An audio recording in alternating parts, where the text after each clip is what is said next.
All right, welcome back, everybody. Just as a reminder, I am recording this. Fred, are you with us? Yes. Good afternoon, Judge McLean. Can you hear me? Yes, sir. Loud and clear. And see me, hopefully. Yes, sir. Okay. Appreciate you being here. Yeah, thanks. Yeah, it took some time, and I apologize. I haven't really been keeping up to date on the PC44 work groups. Since it's got scheduled to a Thursday, we've got our staff meetings, a number of other things that have been overlapping. So, yeah, I've made a couple of them, but not all of them. So, yeah, if I seem out of the loop, well, it's just normal. It'll seem like me, so it's fine. And I go to all the meetings, so don't worry about it. So, okay, well, I'm here to present a little bit on the status of the 100% study that the Power Plant Research Program has been underway for the past couple of years. I've got it's 100% study looking at what it would take to get to 100% renewable portfolio standard by 2040, as well as getting to a 100% clean. Well, let me jump into the presentation. It'll show better, but I will try to share my screen now.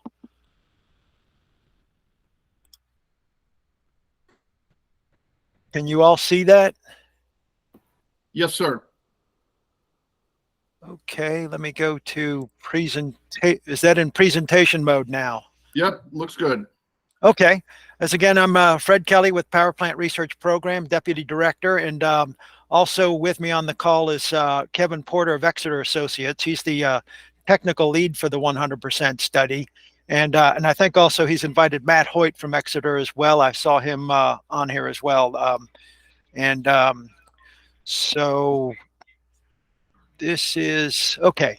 The 100% study was by legislation, PPRP was tasked with completing this study, looking at getting to 100% renewable portfolio standard by 2040, as well as meeting a clean energy standard by 2040. So the scope of the study is based on the Clean Energy Jobs Act of 2019, and then also some follow-up correspondence with Senator Brian Feldman. Because PPRP had done a similar study earlier in 2019, there are some elements that seem to be duplicative or not really necessary to revisit. So it was worked out that we would revisit a few things. So redo selected portions of the Maryland RPS study that we submitted to the General Assembly in December of 2019. Now, Exeter was participated in that study as well, so they have a good depth of knowledge as the history of how this has gone forward. I wasn't involved in that earlier study, so I'm catching up as we go along. So the idea here is to assess the costs and benefits of the 100% RPS and 100% clean energy standard by 2040. I think the clean energy standard, when we started this, was more tied to the previous administration's version of that, but we'll touch on that as we go along. So the study would also determine which industries and communities could be positively and negatively impacted. It's meant to design mechanisms to alleviate any negative impacts on affected workers and communities. And lastly, provide recommendations for changes to the Maryland RPS or make recommendations for incorporation into future proposals for Maryland Clean Energy Standard. And I think those elements also appeared in that earlier study. But that's the overall intent of the scope of what we're working on now. The study working group, we got a number of folks from the previous work group, so the outreach to those organizations. So we've got a working group representing electric utilities, PJM, renewable energy companies, industry trade associations, state agencies, county agencies, and environmental groups. I think there is probably some overlap with the PC44 work group, as well as some of the other technical work groups that are being worked on these days. The history of how we've met. We had a virtual kickoff in August of 2021. All of these materials are available on the project's website at PPRP's PPRP website under DNR. There is a link on the upper left that gets you to the 100% study, takes you to all of these meetings, and you can access video recordings of all the technical discussions and the agendas and also the list of participants. So we kicked it off in August of 2021. We had our modeling group is Vibrant Clean Energy, the folks that are responsible for putting together the detailed model, and Kevin will get into that in the latter part of the presentation. They started off, there were some issues with staffing and certainly technical issues of trying to get the model lined up.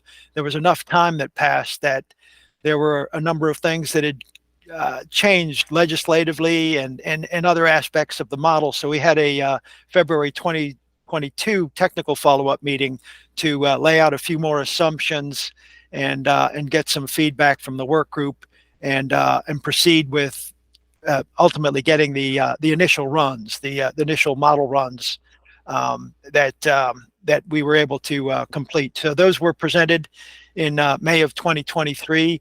We had a meeting with the work group to present those initial scenarios, which I'll get to shortly here, and then also solicit feedback from the work group on what sort of sensitivities that they would be, what we should explore. The overall effort was limited to up to 20 model runs. So we had to be parsimonious on how we approached the various model runs. And of course, we were looking at both 100% RPS and 100% clean. So each sensitivity and effect would, you do it in duplicate to get the difference between the two. So where we are now, we had, as I indicated, we had some setbacks in managing the contract and VCE, and I think that was primarily driven by VCE being acquired during the term of the study by another group, Pattern Energy. So we lost some staff participation, and certainly I feel like we've been sort of backburnered. So we're still waiting for some final scenarios, and our PPRP's goal would be to have another work group meeting and present the results of the remaining sensitivity model runs and get some feedback on those, and then finalize the report by the close of June or July 1st, I guess. This we were supposed to report on this by the end of 2023, but given the constraints that we had with also with funding the study as well. Exeter contract, they put the study under that, and we ended up running through our contract monies earlier. But anyway, that's more than enough information on that. So as I said, all of the study information can be found at the project website, and I think I'll share this presentation afterward, and I think that link is live. It'll take you to PPRP's website on the study. So the 9 scenarios that we've completed so far, as we indicated, we presented the first 4 in May. So that was the base case. It's an economic run with the current Maryland RPS, and the asterisk there, and then the ensuing ones was assuming that Calvert Cliffs would go offline when the operating license expired. We earlier thought that might be conceivable, or maybe that would be the best way to tee that up, and that it also included in the 100% RPS, the base version of that. That's 100% RPS by 2040, and then the 100% clean energy modeled after the clean and renewable energy standard from the previous administration that didn't pass, but that would also be by 2040. And then also, after discussing it, we thought, okay, we might as well run that 100% RPS by 2040 with Calvert Cliffs relicensed. So we did those first 4 and presented those back in May of last year. Since then, we got responses back to the survey for additional sensitivities, and we've been running several of those. Since then, we've gotten some results. We're still waiting on others, but we have right now the looking at more holistically a 70% PJM wide RPS, and then also the 2 asterisks on the back end there. It's incorporating some of the things that have passed in the legislature: 8.5 gigawatts of offshore wind, 3 gigawatts of energy storage, and then also we decided to let's set the targets of the climate solutions now act as mandatory. So we have both the 70% PJM-wide RPS, then we have the 70% PJM-wide clean, to indicate we run them in duplicate.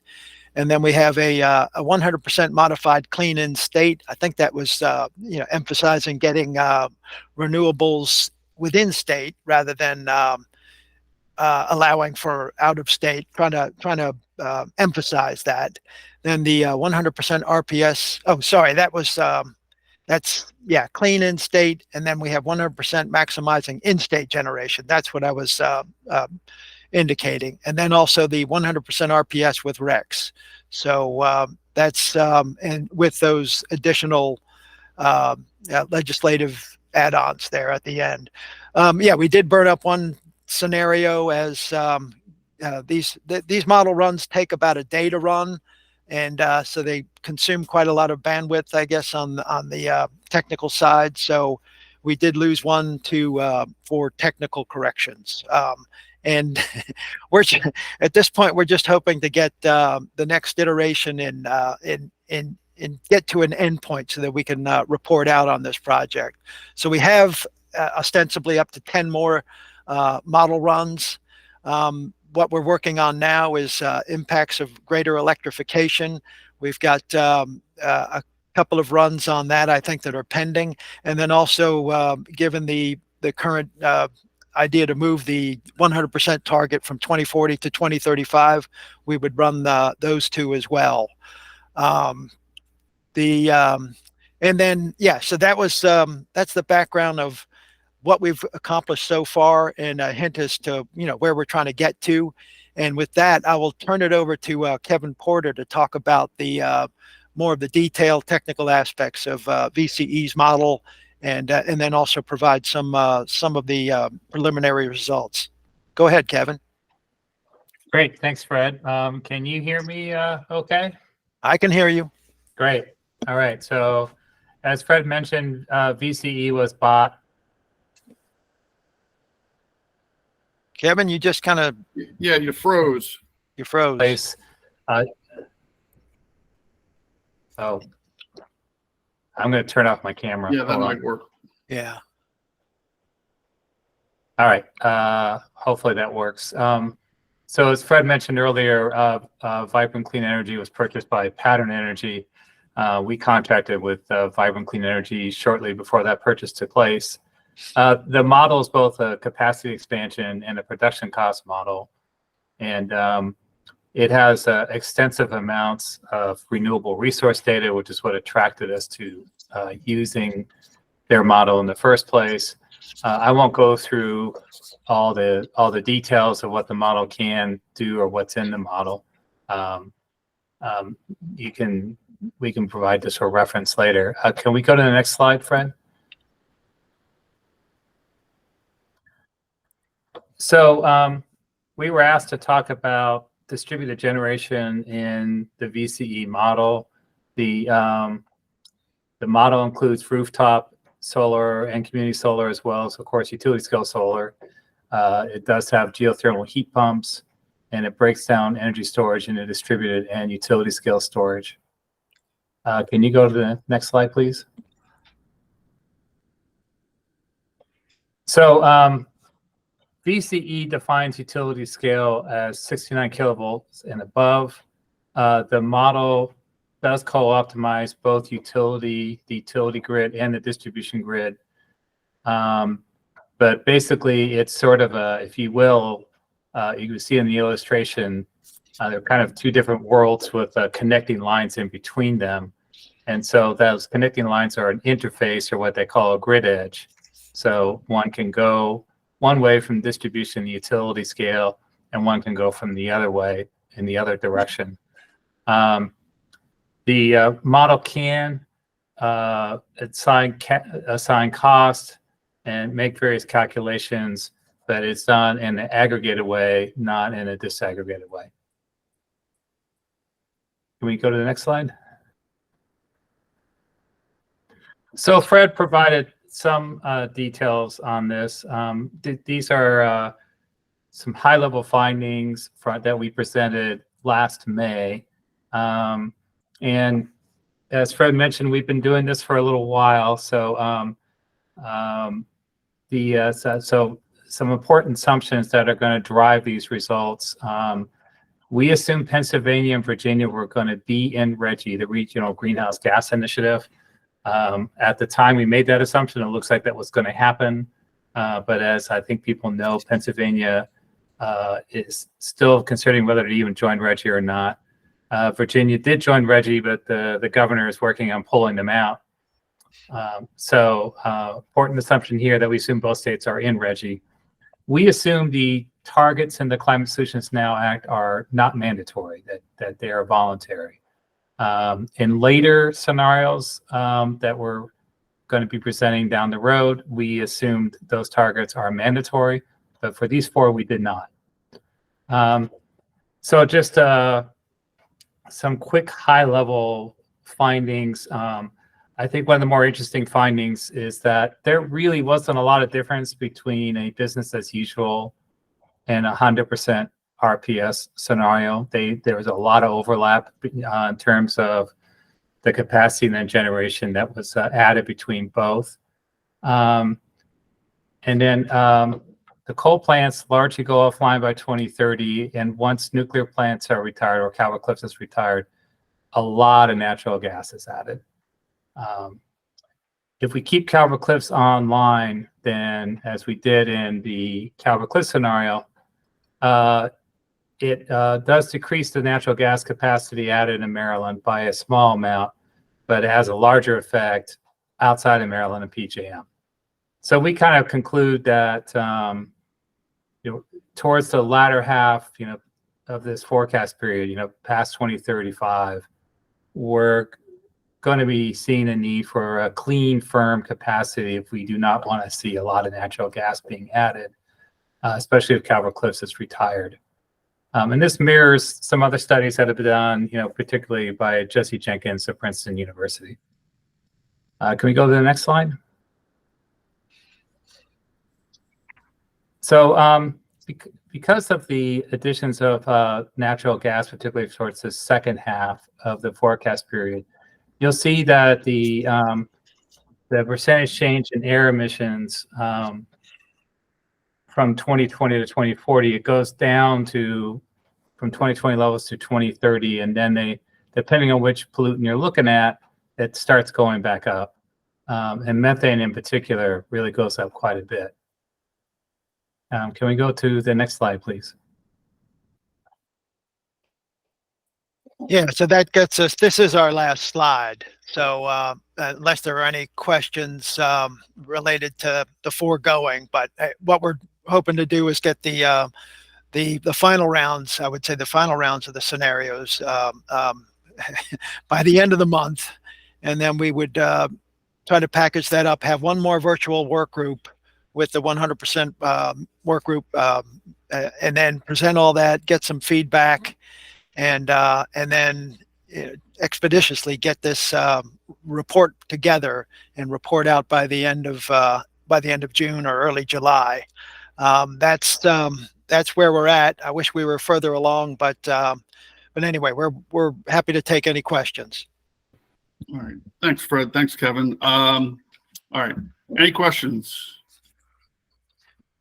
Yep. Go ahead, Paul. Good afternoon. Excellent presentation.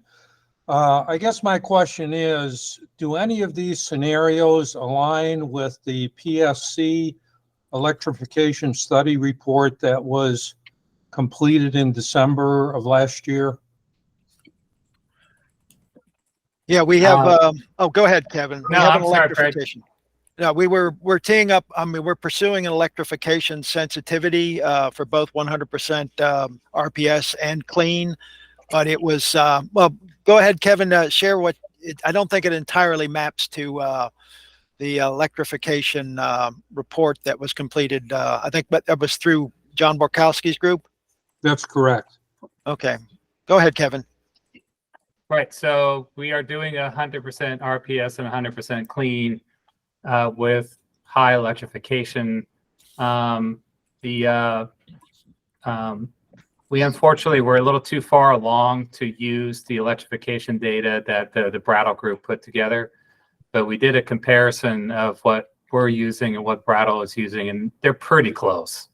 So, so it'll be a little bit different, but not a lot different. Is kind of how I think it's going to go.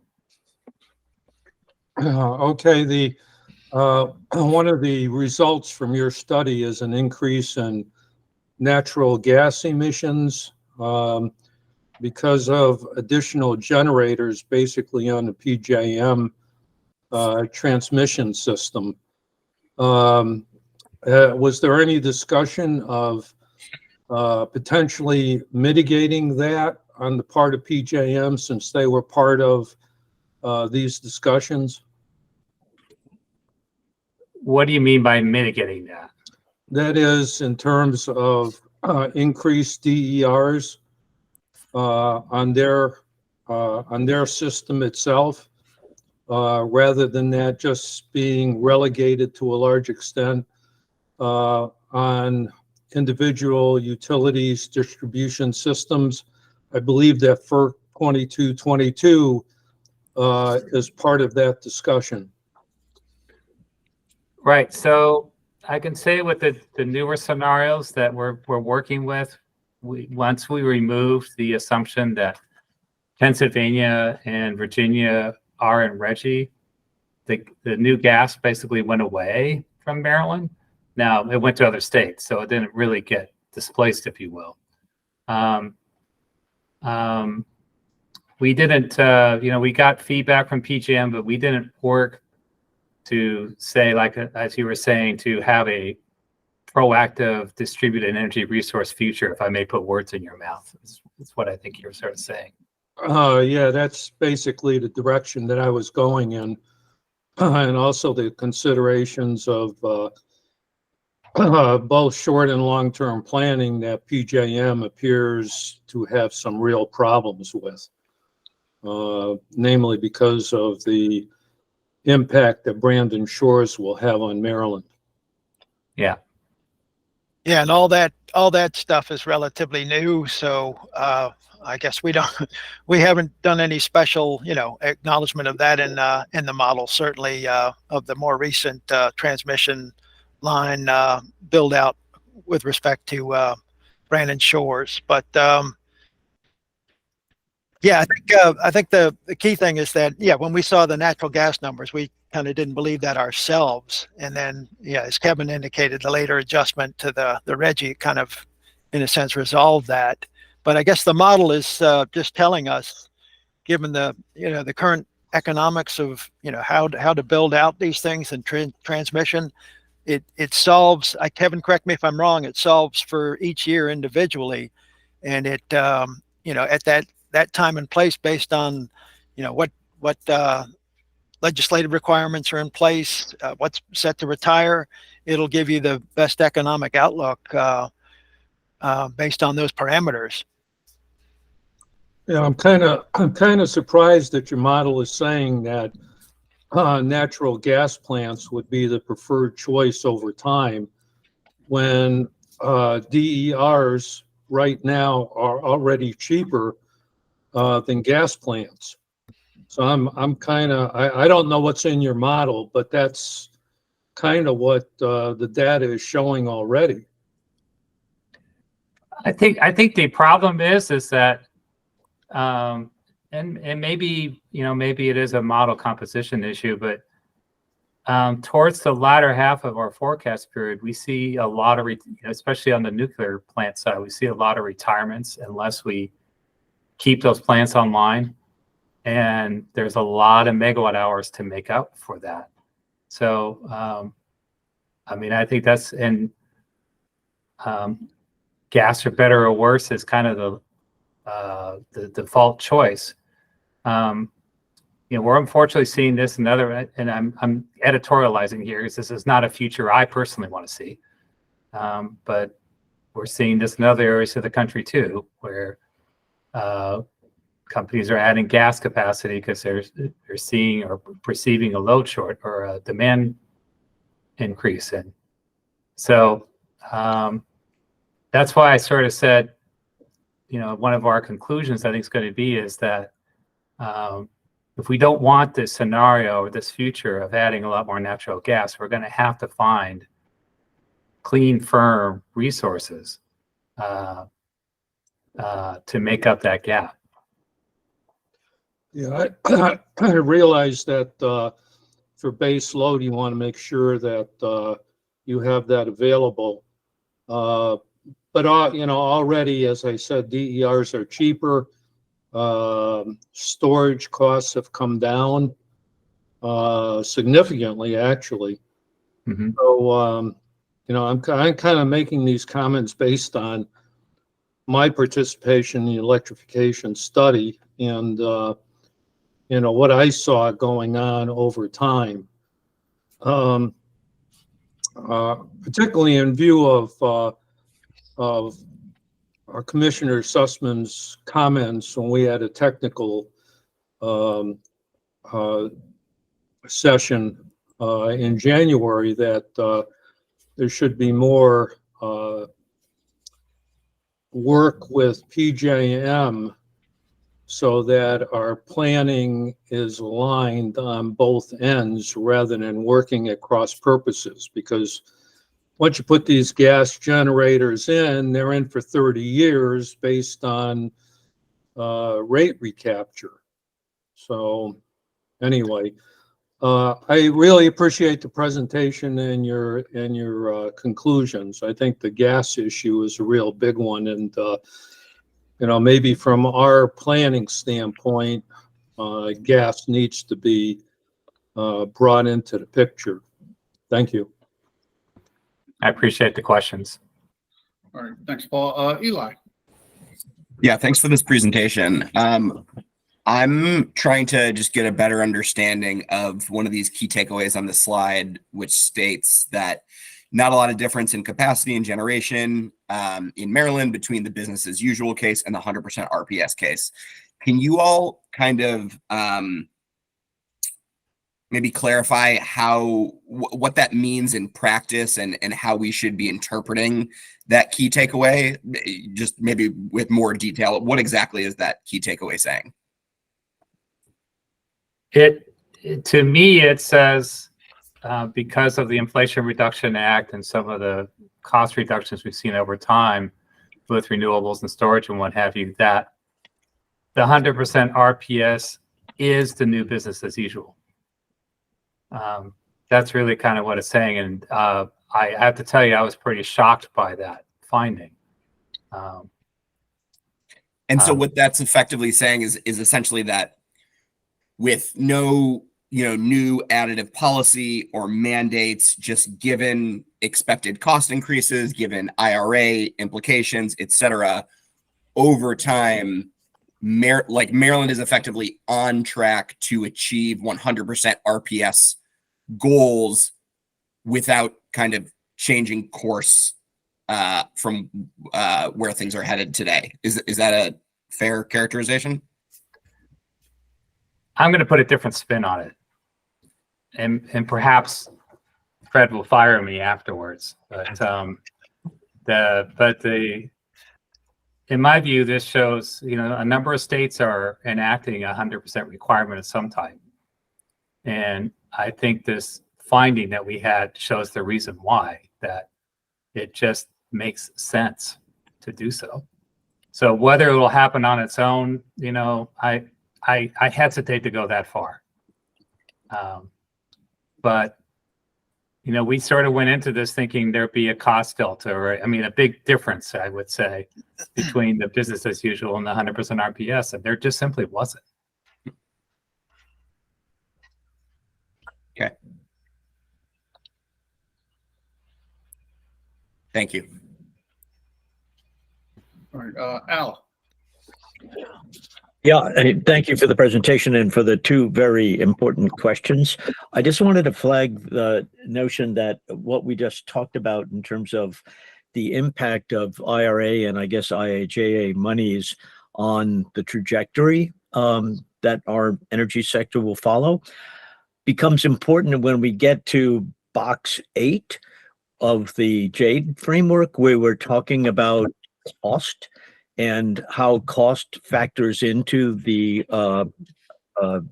determination of solutions. Because when we talk about cost, so far we have really not talked about how our DS planning should incorporate consideration of those federal funds and other incentives. We've just talked about cost. We actually haven't talked about cost at all, but my point being that when we do get to talk about cost, we should also talk about resources, because this model is demonstrating that those resources have an important impact on the way things evolve. Thank you, sir. All right. Anybody else questions for Fred and Kevin?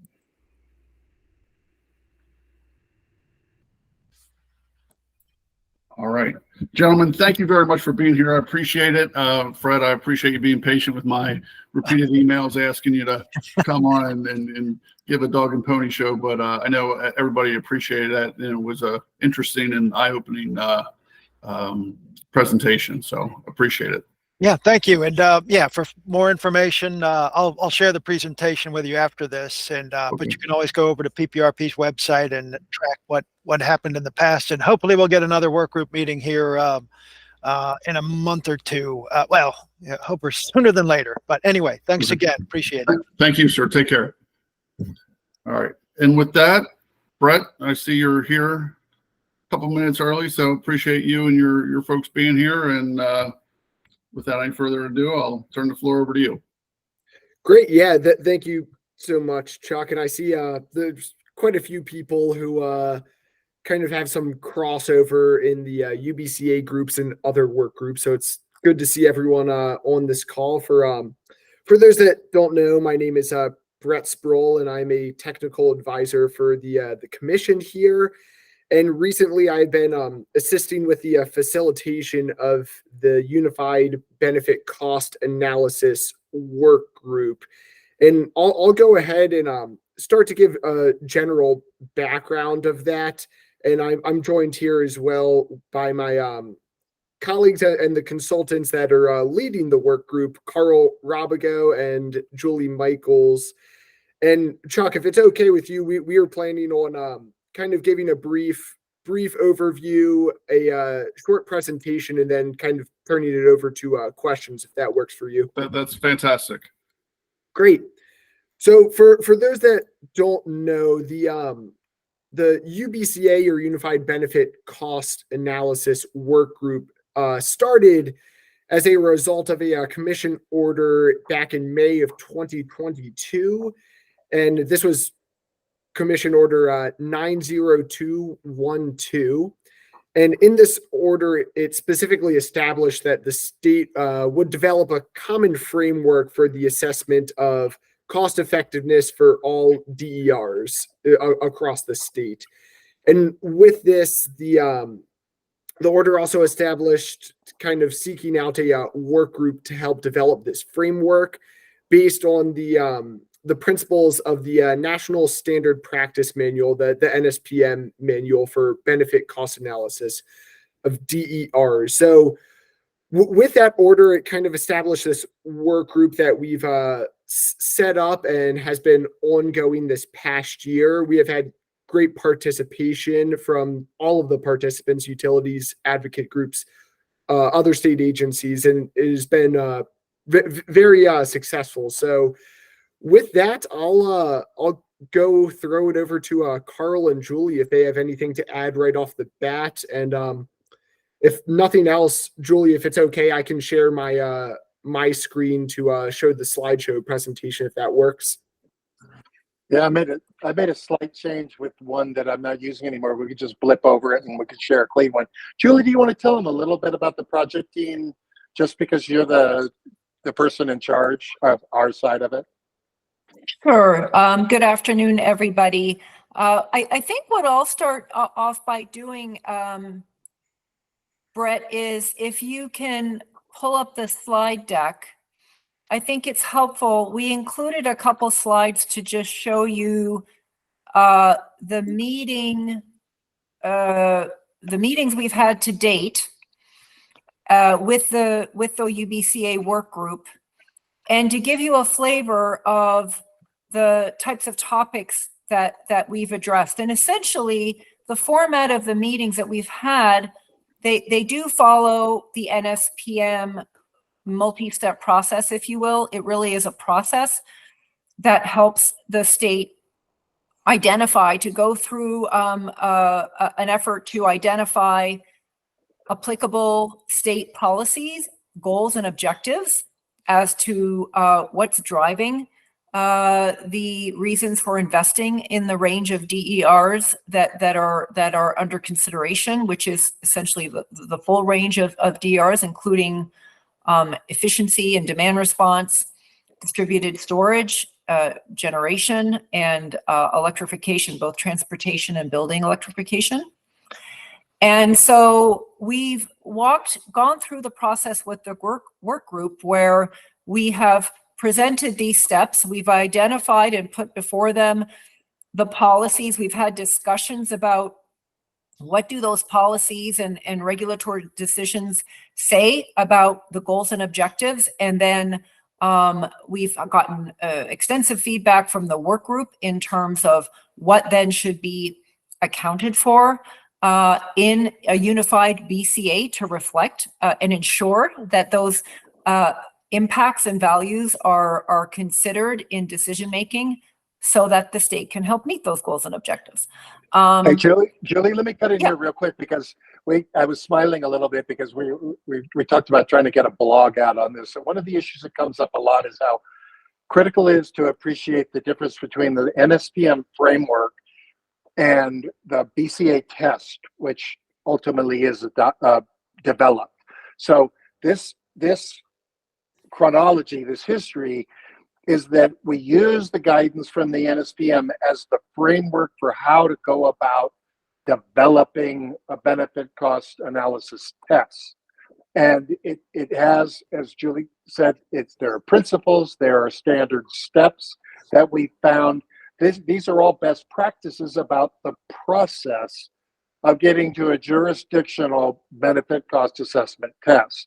We haven't completed that. We haven't finished the test yet, as you're going to see. But all the really good mistakes are made on the first day, just like in green buildings. You know, it's like we got to get the process done, and we follow the process so that we know what has to go into the test. And that includes things like Julie said, review of policy, review of impacts, consideration of which impacts to include, all those framework issues that will lead us to an agreed upon common test as required by the Commission's guidance. So sorry to take you off track there a little bit, but I just wanted to make sure everybody was clear. You don't just get in the room and go, okay, you know, impact 1, impact 2, impact 3, how are we going to do it? There's a lot more to it than that. That's right. And what you'll see here, little tidbits from the slide that you're looking at is we broke out the discussion and feedback in these tranches of, let's talk about, okay, we've identified policies, but now let's focus on utility system impacts and really understand what are the full range of utility system impacts that should be accounted for. And when I turn it over to Carl, he'll show you examples where, you know, we went through a process of identifying of the full range of utility system impacts.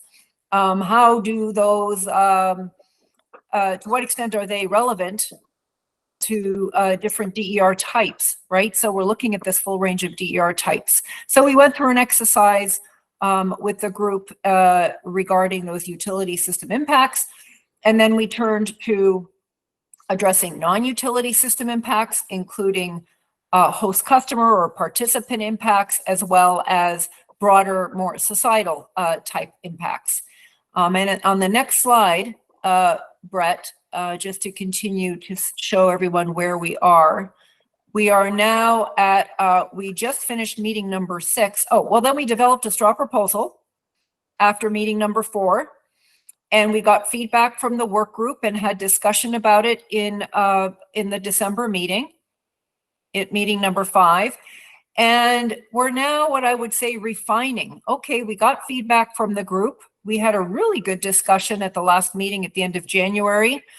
to present the consulting team recommendation based on the feedback we got about what are those impacts that should be included in the test and how. And then also consideration of secondary tests and distinguishing between what question the primary test answers versus what secondary tests might answer.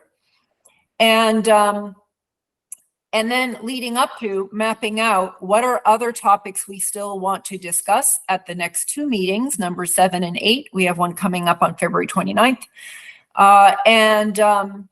There's one very important one here that's relevant to this group is at that bottom section here, the 4th bullet, BCA application in different regulatory contexts.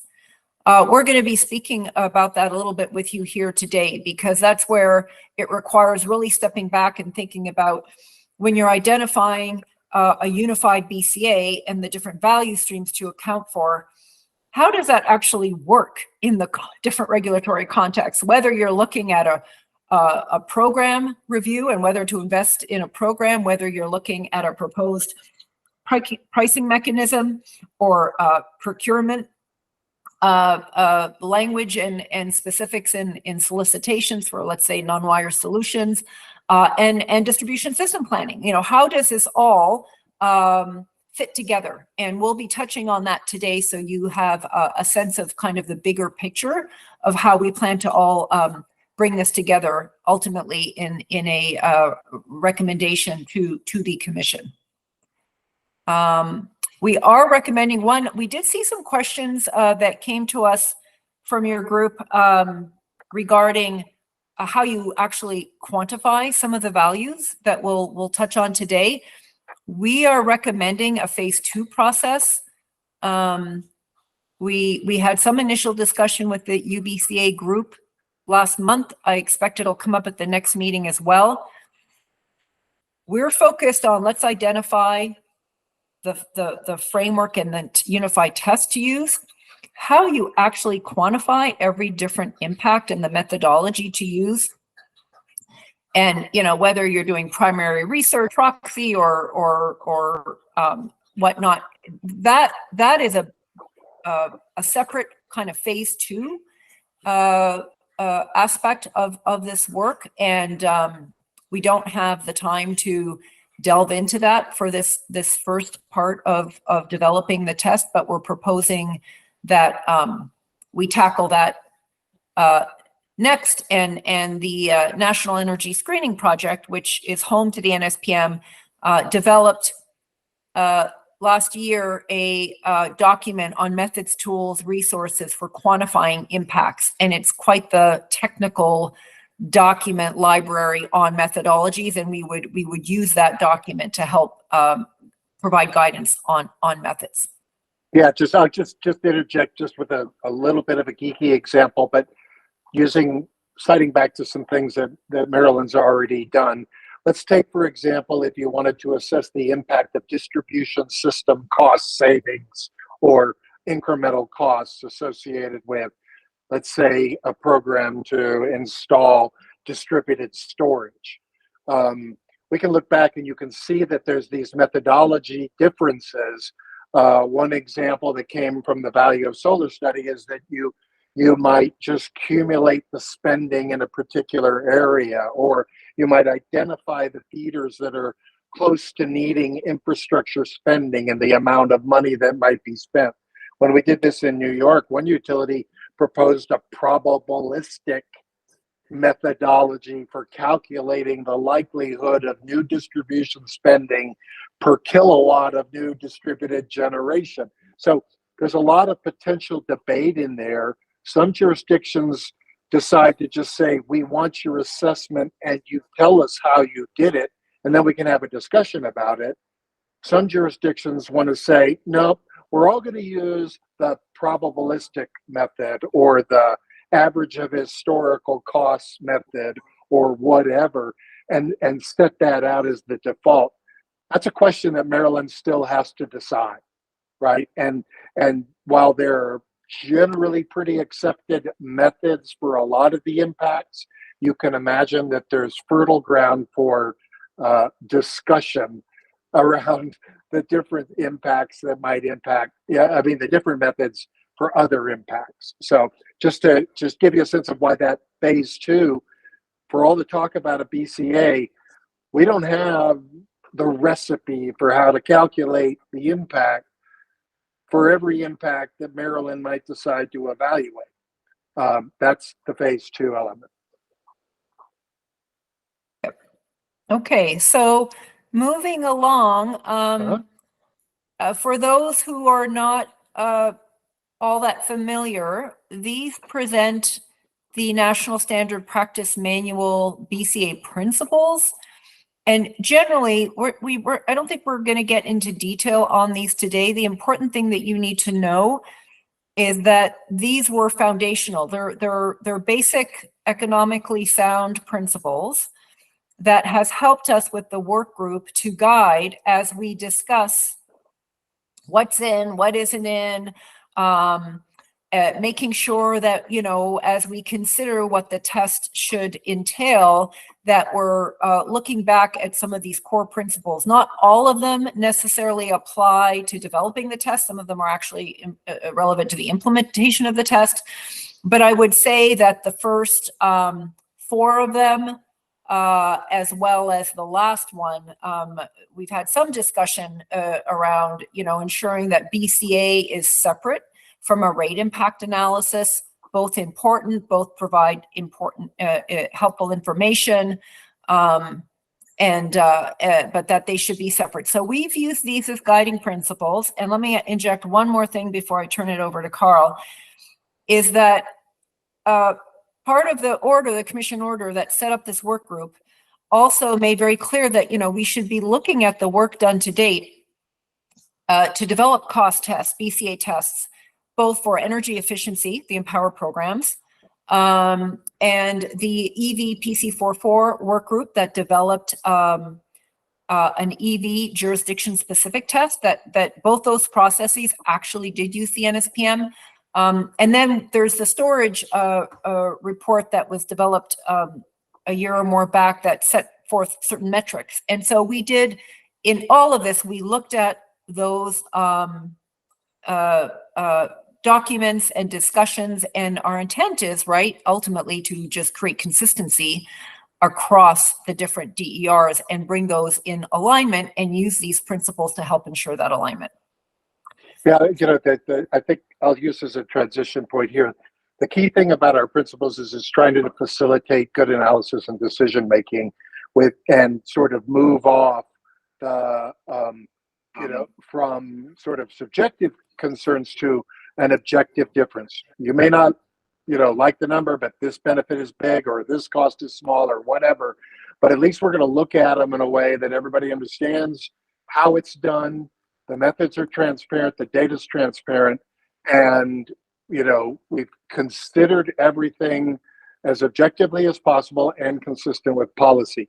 Then, somebody's got to do the hard work of making the decisions. So let's go to the next slide, Brett. And one thing that's amazing to me is that once you use the framework to get a good test in place and an approach to BCA for your jurisdiction, it's really pretty Swiss Army knife in its potential application. Julie's already listed these, but BCAs can be used for a lot of the different ways that DER shows up in the utility system and in what we're trying to do broadly, the world of regulation and utility service provision. So there might be small adjustments you might make depending on what it is you're trying to evaluate and the purpose for which you're conducting the evaluation. But this is another place where having the common principled background works well. And you can see we've got programs, which is kind of the starter way to do it. Utility says, I want to do a light bulb replacement program. Is it cost effective? Well, we've done a lot of that stuff with energy efficiency, cost effectiveness. We have it from Empower.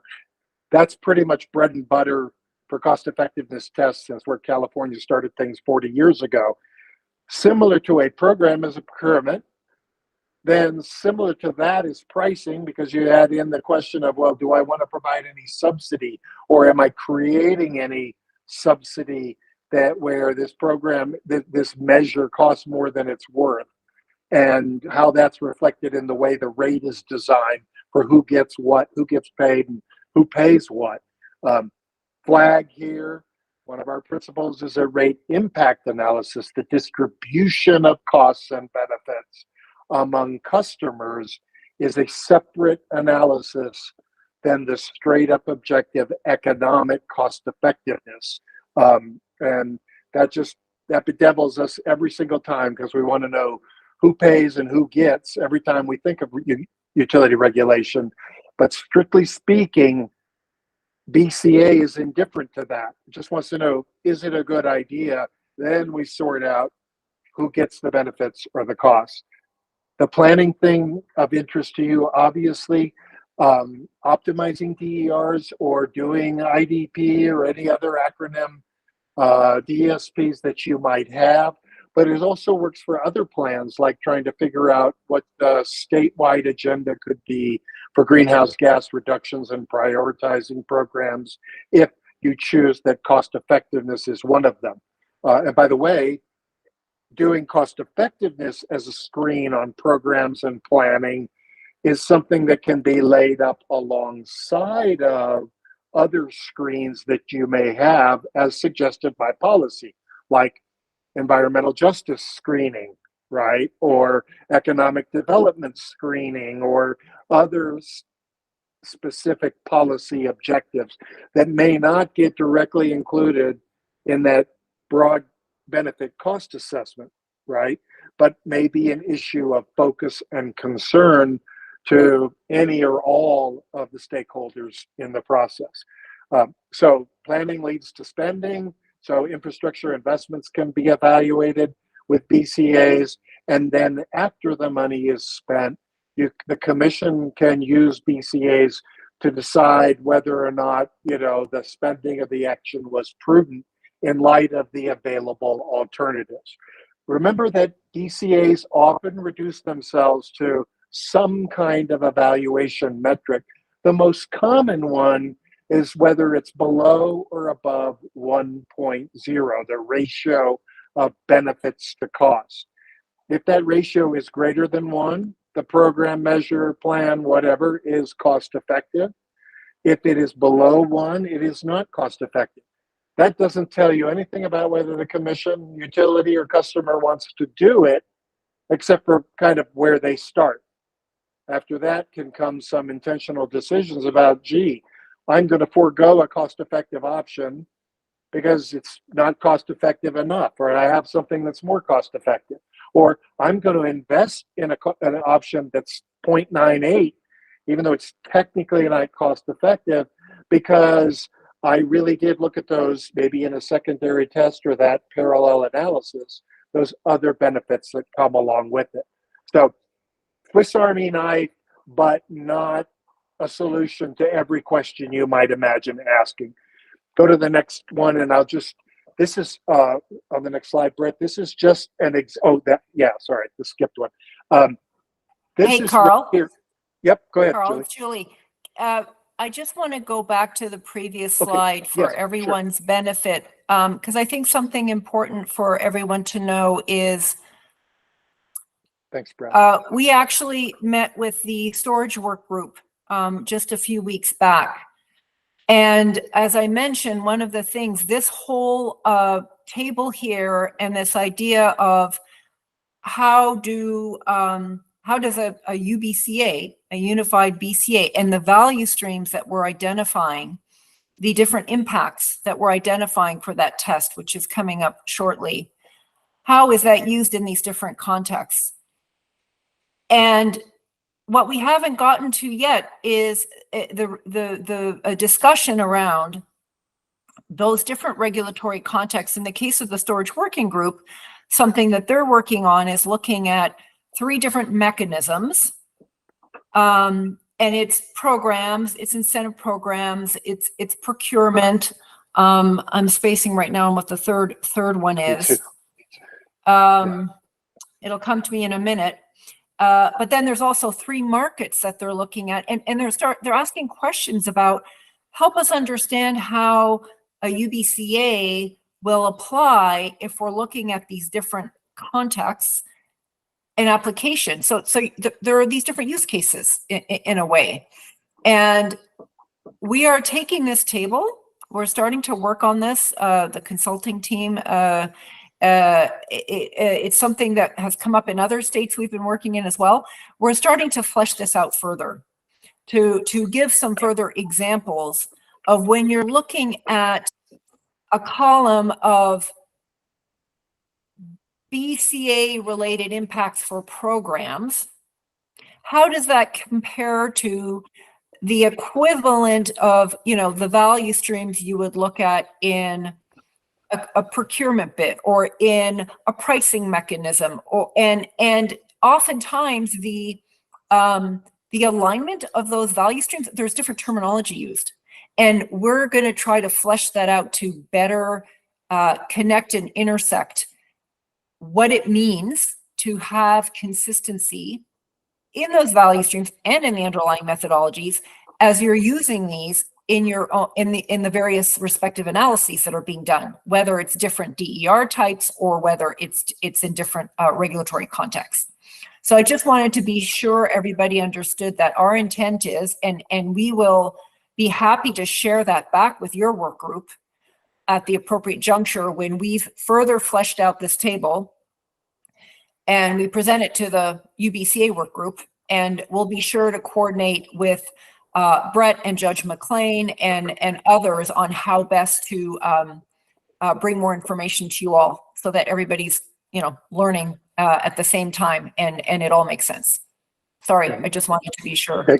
Thanks, Julie. No, thanks. Good. So let's skip up ahead of this one. Just take a second, and we're going to leave you these slides so you can look at them at your leisure. But this is just an example of how much fun it is to actually work through the policies, especially in a policy-rich environment like Maryland. How's that for a nice euphemism? And I will say the stakeholders in the group were fantastic. Everybody generated these lists, all the places where they saw policy that might impact or reflect the policy position on various kinds of DERs or impacts resulting from DERs. And we went through them.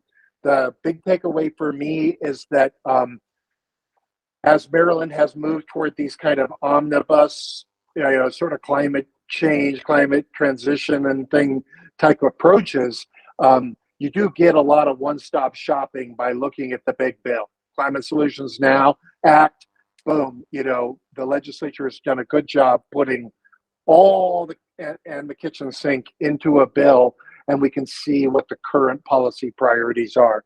This is a key element for us in assessing whether or not the benefit cost assessment should look at host customer impacts and societal impacts.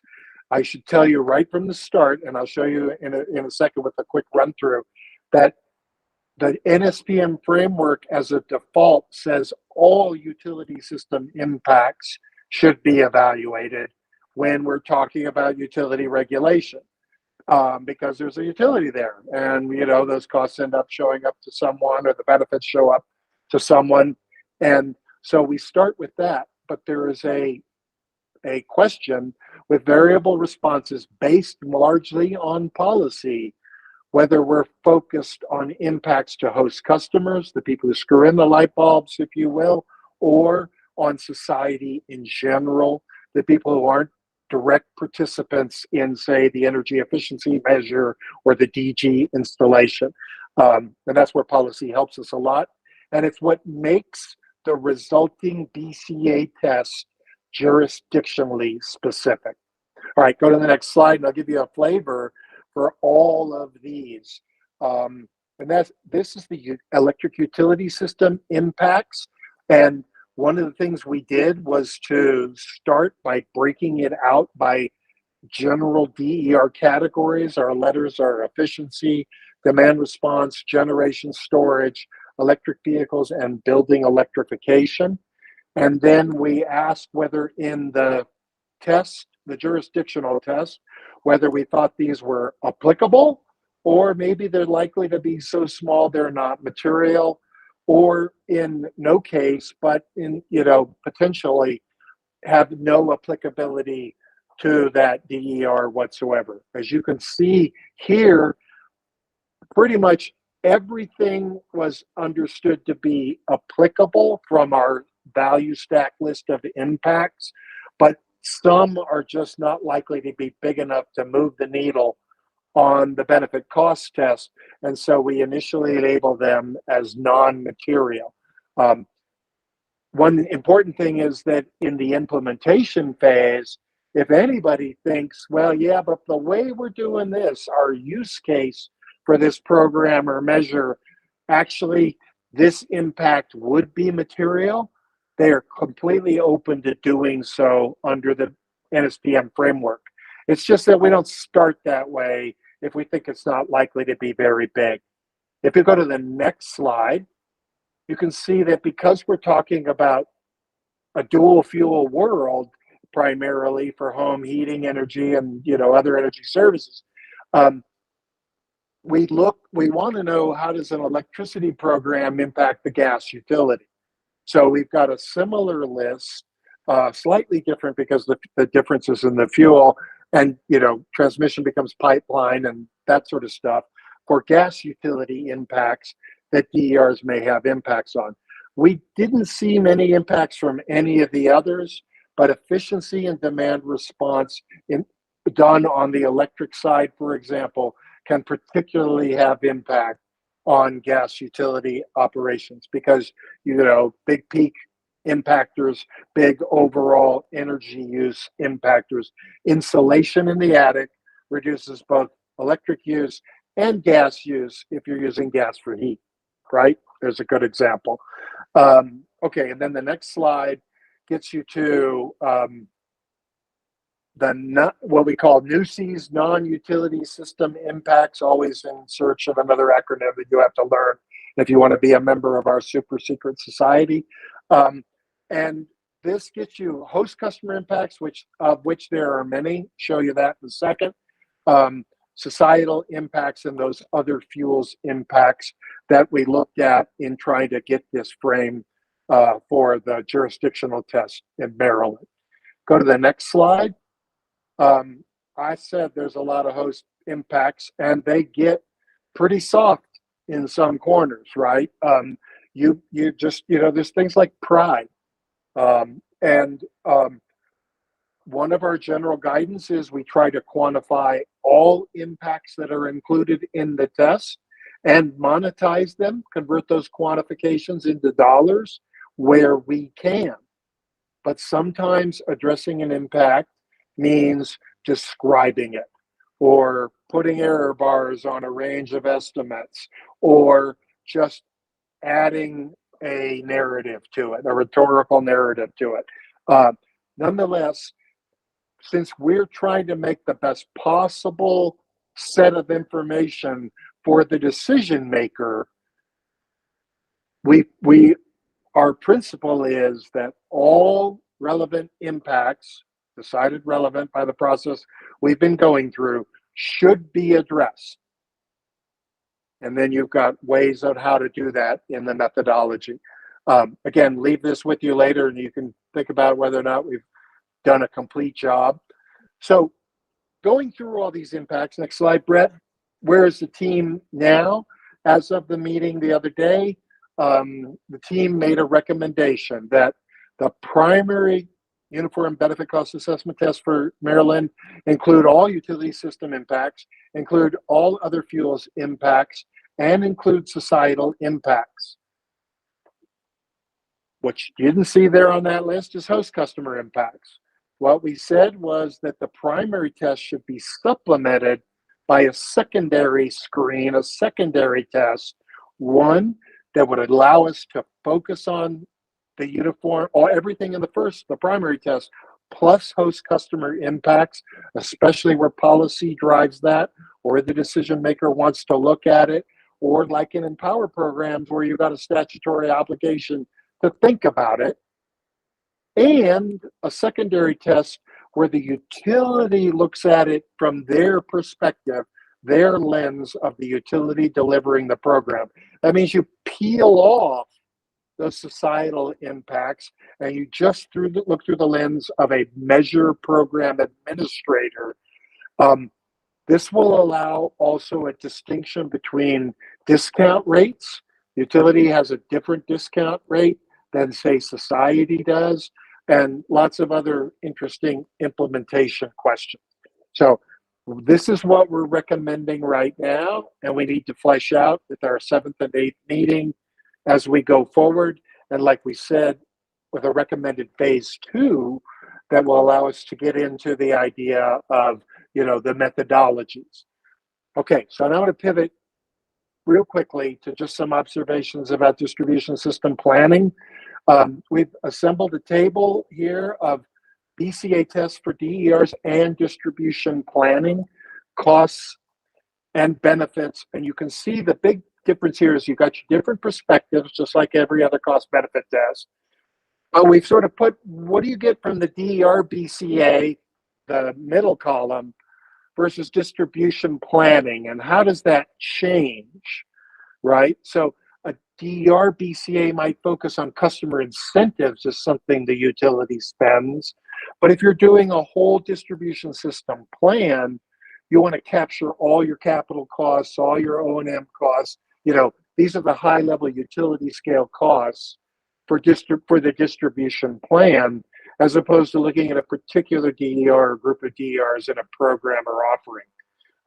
We don't really pay attention to customers in the distribution planning BCA because we're just, we're trying to figure out what should they spend and is it cost effective as part of the distribution plan. But when we're doing a BCA for a DER program rate or whatever, we're definitely going to be looking at those things, right? And I won't go down through the rest of it. A lot of this is also informed by policy. Does your policy want to take account of environmental, economic development and other impacts, societal impacts associated with your DSP, or not? Or is this just purely mechanical within the lens of, say, the utility? Anyway, you can see most of it translates. Some of it is just a terminology shift, but some of it is a scope shift. Because you're trying to accomplish a different thing. You're trying to figure out, wow, this is like the realm of non-wire solutions, where the distribution plan might be help you avoid, big capital costs for a new substation, for example. Then you grab all the DERs you could get, perhaps. Okay. The last 2 slides are just kind of information from an assessment of how people have been talking about it. Let's go to the next one, which is if I ask you the question, I'd probably get the answers very similar to this. What things do we say that distribution planning delivers in terms of benefits, right? And what are we going to address? Well, we want to address reliability and DER because these things show up all the time. When you do PBR, they show up as proposed PIMs, right? This is the stuff in the frequency, and reliability is not the new last refuge of scoundrels. It's really important everywhere, right? And by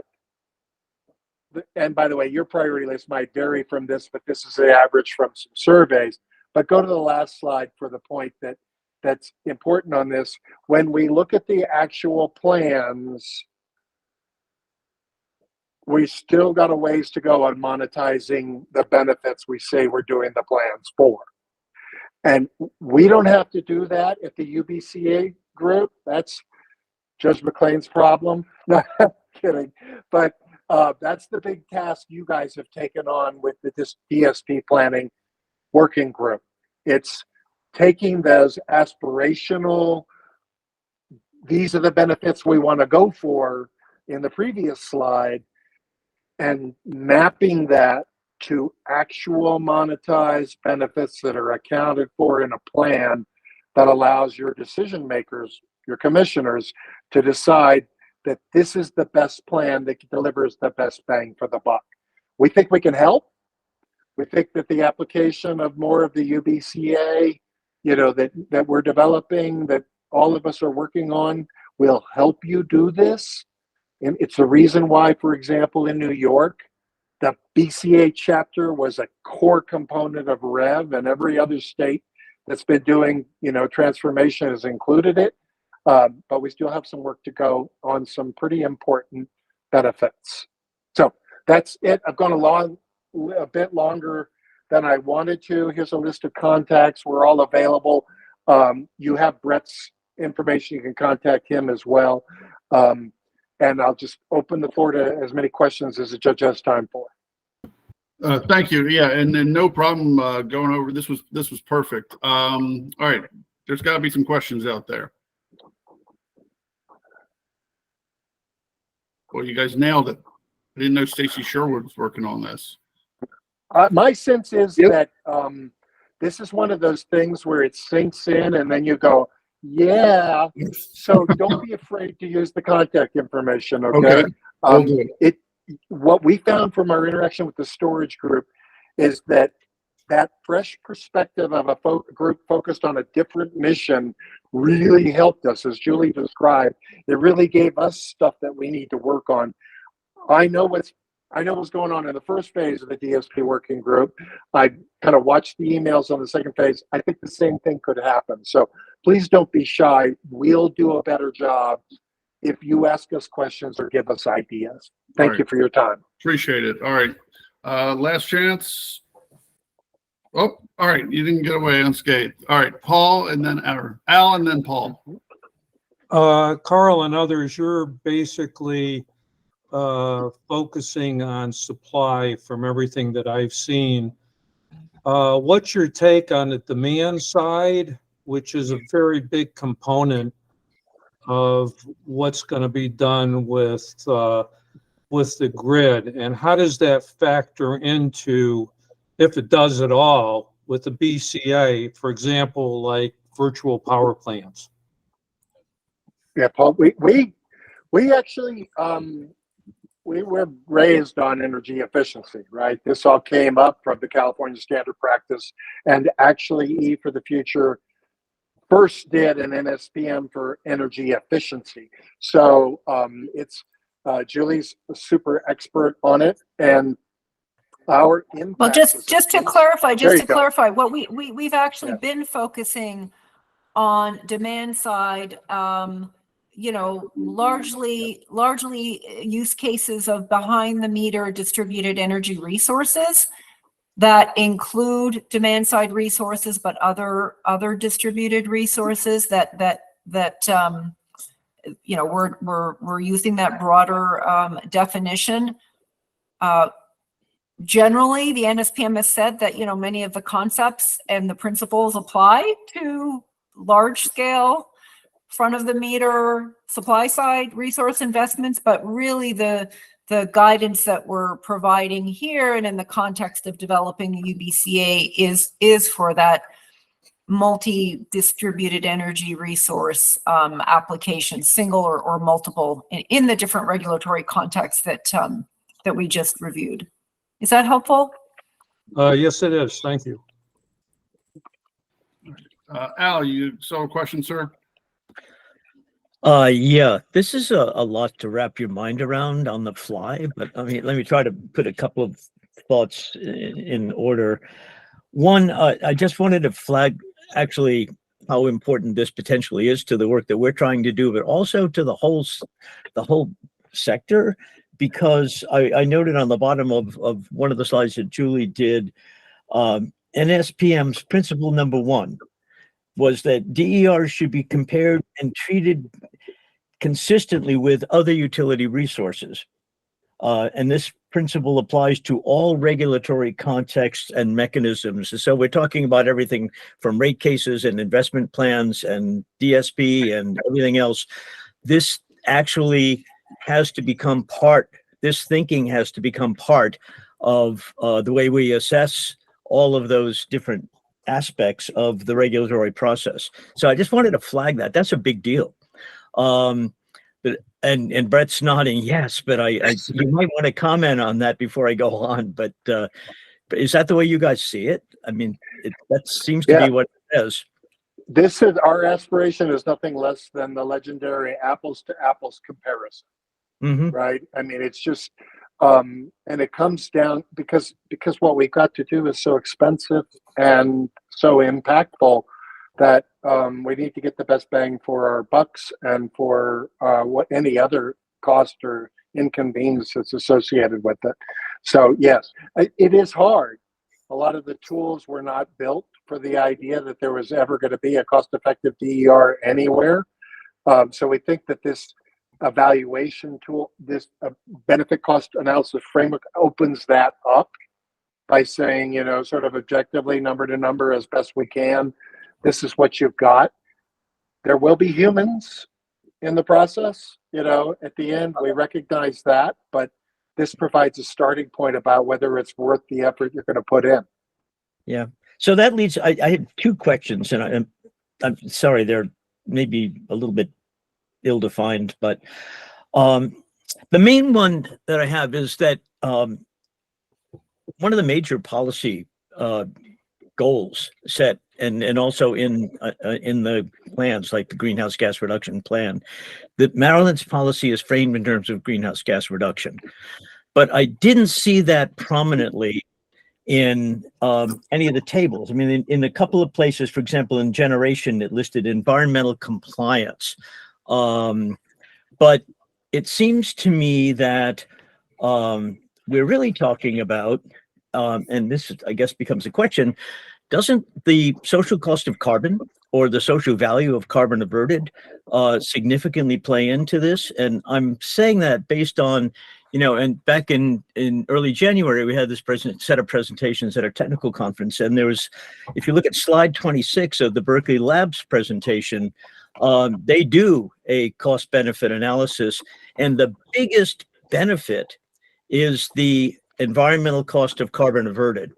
And that weighs that particular analysis very much in favor of the DER that's being used in that example. And so let me answer this real quick. They just tell you that we follow the relatively conventional treatment of environmental costs, right? If the utility is required to, say, reduce its carbon emissions by X% a year, it faces a compliance cost, and a DER that produces no carbon impact but achieves the same amount of service will generate a benefit in terms of avoided compliance costs. it's compliance. Compliance costs. And if you were taking the lens of just the utility looking at it, the social cost of carbon is external to their cost effectiveness calculation, right? That is why we pick it up in the non-utility system impacts, and we ask when we go through the framework, does this state want to assess those societal impacts as part of its NSPM, of its jurisdictional cost effectiveness test? And the conclusion of the working group so far, you know, from our recommendation, which is like a slide or so after this, is yes. So far the working group says that the primary cost effectiveness test for Maryland should include those utility system impacts, avoided compliance, and societal impacts such as resilience, greenhouse gases, other environmental, public health, economic development, and energy security. So that's our position and recommendation going forward to the commission when we wrap up this process, if nothing changes. Okay, yeah, again, since the primary policy goal is greenhouse gas reduction, I don't see how that's escapable, honestly. And you're exactly right. It just came clearly through once everybody did their inventory of applicable policies in Maryland. And So I would just inject one thing that I don't think, Al, we've completely worked out because we haven't talked about methodologies yet, is there can be a gray area between what fits into the compliance bucket and what fits into the societal bucket. Mhm. And, you know, compliance could be, okay, cost of compliance, you know, the RGGI costs, right? Which is a very clear, there's a value, and that's something that Maryland and other RGGI states, the utilities, have clear costs associated with, and it's an existing framework and regulation, if you will. It's going to be up to the commission, with input from the different parties, as to what policies on the books, if you will, and statute, at what level is something should be over in the utility system bucket of compliance, because there is a pretty strong indication that those are costs that the utility is going to need to incur. And we're seeing different things in different states. In some states, anything that's, not a regulatory requirement is treated as a societal impact. But I think we have yet to really look at what bucket, and then what methodology, social cost of carbon or otherwise, where that fits in, whether it's a utility system impact or a societal impact. And we've seen, like in Colorado, we've seen the utility actually accounting for GHG statutory goals as part of its compliance costs as a utility system impact. So I think that's something we have yet to completely work out. Yeah, thanks. That's important. 'Cause, I mean, like the RGGI cost for carbon is one thing, and then the federal social cost of carbon is another, right? So, the question is, how do you allocate those? But it's important that they're being considered. And again, thinking back to that first point about apples to apples, that means we need to be looking at it for example, that gas expansion that we just heard about under the PPRP's 100% clean energy study, right? So, this is going to turn out to be extremely important. The other question I had, and then I'll go away. In distribution system planning, do you see that last slide, Carl? I think that you presented with, you differentiated individual DER evaluation from distribution system planning. You didn't include, as you did under the individual DER, customer or utility incentives. But again, we just heard in this presentation from PPRP how important the federal incentive money, actually grant money, is in terms of determining choices. And so, and that actually would affect planning as well as just the thinking about an individual DER. So I wondered why that aspect was missing, when those funds are so important in terms of which things you plan toward, since the funding is driving a lot of that planning. Yeah, this is unfortunately one of those sometimes esoteric economic arguments, right? So if you're from a societal perspective, unless it is a policy priority to maximize, say, the amount of federal incentives taken advantage of, again, from a societal perspective, money that you receive to subsidize or support the adoption of a technology, the installation of a technology, whatever it is, technically is evenly matched by a cost that's associated with the tax. So it's a wealth transfer, right? It's like you pay your taxes, then you get it back in a rebate. There's just a distributional change. But remember, DCAs start by looking at the entire population. So from a societal perspective, it's money in and money out in the same amount. Now, you don't have to follow that rule in any particular jurisdiction. There are some states that are very good at minimizing their contribution to the federal treasury and maximizing their draws on the federal treasury. You know, and I've lived in a lot of them when I was in the Army. But the commission can just say, as a matter of policy, that it is our priority to maximize the use of federal dollars for whatever reason they want to, and say we are not going to consider it a transfer. We're not going to consider the cost of paying taxes, because we don't consider the cost of paying taxes in a whole lot of areas, but we are going to consider it a plus if we bring in federal dollars to go along with this deployment or operation or modernization. And that one's we will lay neatly at the feet of the commission. Gee, thanks. But yeah, I would just note that at the last paragraphs of subtitle 8 of the Climate Solutions Now Act says that the commission actively encourages the utilities to take maximum advantage of these federal monies. So now we have that federal policy articulated for utility investments, and that's the kind of policy informs BCA framework that we go through in the work group. super. Thank you so much. Yep. And by the way, this slide that you're looking at is generic and wasn't written for the working group.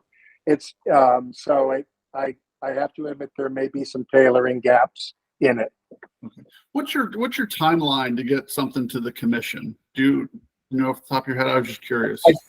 I think if I'll let Julie correct me, but I believe the right now we're looking at probably around April is when we're thinking of getting a report to the commission. Okay, there seems like they're going to have an influx of reports in April with this one, your storage one, ours. So, yeah. All right, good times to follow. A lot of fun stuff to advise on there. The regulations will be fun. Now, do you have regulations? Are you required to have regulations? Okay, well, at least that's good. Okay, all right, great. I'm sorry, Eli. No, I think that segues well into my first question. I've got a couple, and thanks for this presentation. Much appreciated. This is really helpful.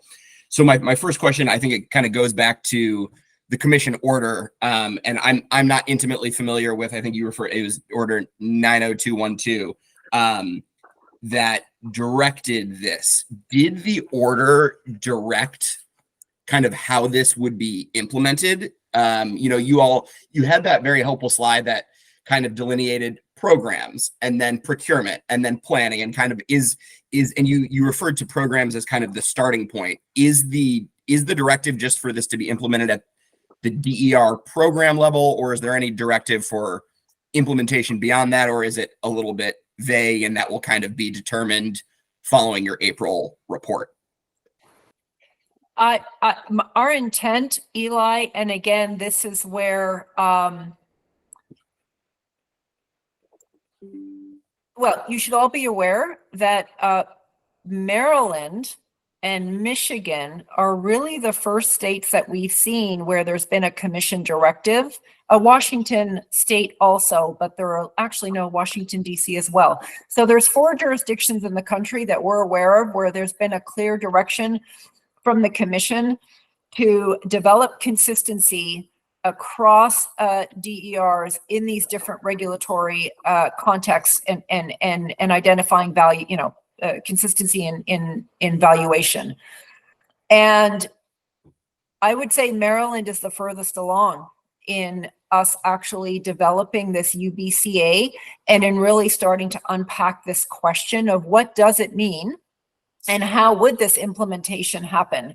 So I think our intent certainly is that we will include in that recommendation and report to the commission, I would say high level application considerations. It may be that from there needs to be another level of guidance and discussion that might be specific to a particular regulatory context or set of use cases.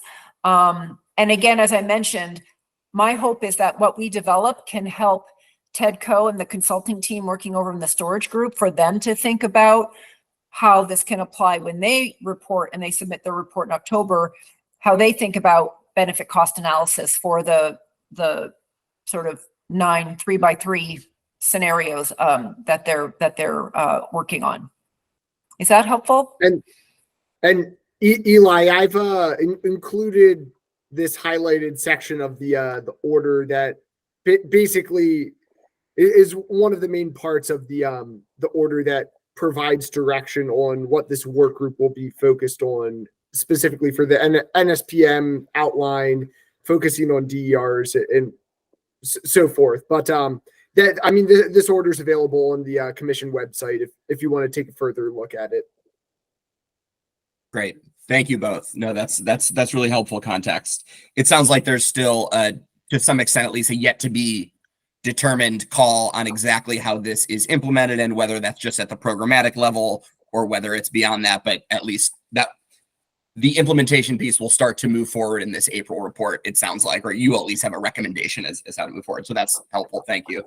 I think my next question is, it's in a similar line of thinking, and Julie, I really appreciated your comments about, thinking through how this can be used in other contexts. And we're in the distribution system planning work group, and so I'm trying to think through how this can be used in the distribution system planning context. And so I'm wondering if you can maybe add a little bit of color as to what kind of the output will be of the next stage of this. One thing that we've been discussing a lot in the DSP work group has been the locational value of DER, and then also broader benefits that can be provided by DER, such as grid services, many of which you all explicitly call out on this slide. And so can you maybe clarify what you envision to be the next output? Will there kind of be some type of recommendation around, here's the list of benefits that we believe that, Maryland should consider as DERs can offer these benefits. DERs entail these costs. One of the things that we've been trying to get at is a VDER, or value of DER, component. And so we're trying to understand, really what this full stack of benefits looks like versus the full stack of costs, and then how those benefits and costs can then be incorporated into DSP decision making when it comes to actual procurement of resources. So just kind of curious how what you all see as kind of the output and the next steps and the development of this more explicit list of benefits and costs, if that makes sense. And Julie and Carl, I don't know if you want to take a crack at responding to this one right off the bat. I will just say it's, I don't know exactly, Eli, what that will look like. We received quite a bit of feedback from the utilities around their questions they had really around FERC 2222 implementation and value of grid services, right, in that context. And we have yet to go back and fully write up a section since our last draw proposal on that. But I think that bleeds into and aligns with some of what you're looking for. And so my sense is that we have to address that. What I'm just not completely clear on is how comprehensive it will be, given the timing that we have. But it's certainly something that I think, this is why it's so good to have this conversation with you all, because we're trying to connect the dots across our different needs. Is if I'm hearing that, it would be helpful to have that list of what are the range of benefits and how do they relate to, meeting the goals and objectives that are articulated in the very policies we've identified. I think that's certainly something we should take a careful look at. Yeah, locational is one of those holy grail things for DERs, and some jurisdictions have just not been able to get there, right? Because one of the things you don't have is maybe granular enough feeder level data on marginal distribution capacity costs, for example. But you can use a BCA tool, a test, to inform and essentially generate a feeder, but you do have to be very intentional and transparent about your assumptions. So if you assume that, for example, remember, feeder or value of solar just tells you the benefits and the costs associated with a kilowatt hour of DER produced energy, right? So, or avoided energy. And generically under a program, you could say, well, these are all going to be deployed in high value feeders where the capacity savings is $5 a megawatt year, right? Or maybe $500 a megawatt year. Let's make it or $2,500 a megawatt year, or some really big number. and you say we're going to put 100 megawatts out, and we're going to, or kilowatts out, we're going to put it all at these places. Well, then in your value stack, aka your benefit cost impact assessment, you're going to have $2,500 show up on a per kilowatt basis as a value, and you're going to say, wow, let's go prospecting for the $2,500 spots, because it's clearly, that's got a benefit cost ratio of 10 to 1, right? But if you have a generic program that says we're just going to implement, say, a net metering rate, and we have no idea where it's going to show up, then you'll have to make an assumption about system average marginal capacity value, right? And it's going to be maybe that $5 number. So the tool will be there, and once you're clear about the assumptions on your program or your deployment or your operation or your generic or specific use cases, you will end up with a meter for that. And then you just got to get the humans to deploy the resources the way you planned on them to deploy it, right? Just charge the storage unit during the high value hours, charge it during the low value hours. You see where I'm going. Really helpful. Thanks, Carl, and thanks, Julie, as well. No, that's really helpful feedback. I think hopefully my final question, which kind of, again, is cascading from the last one.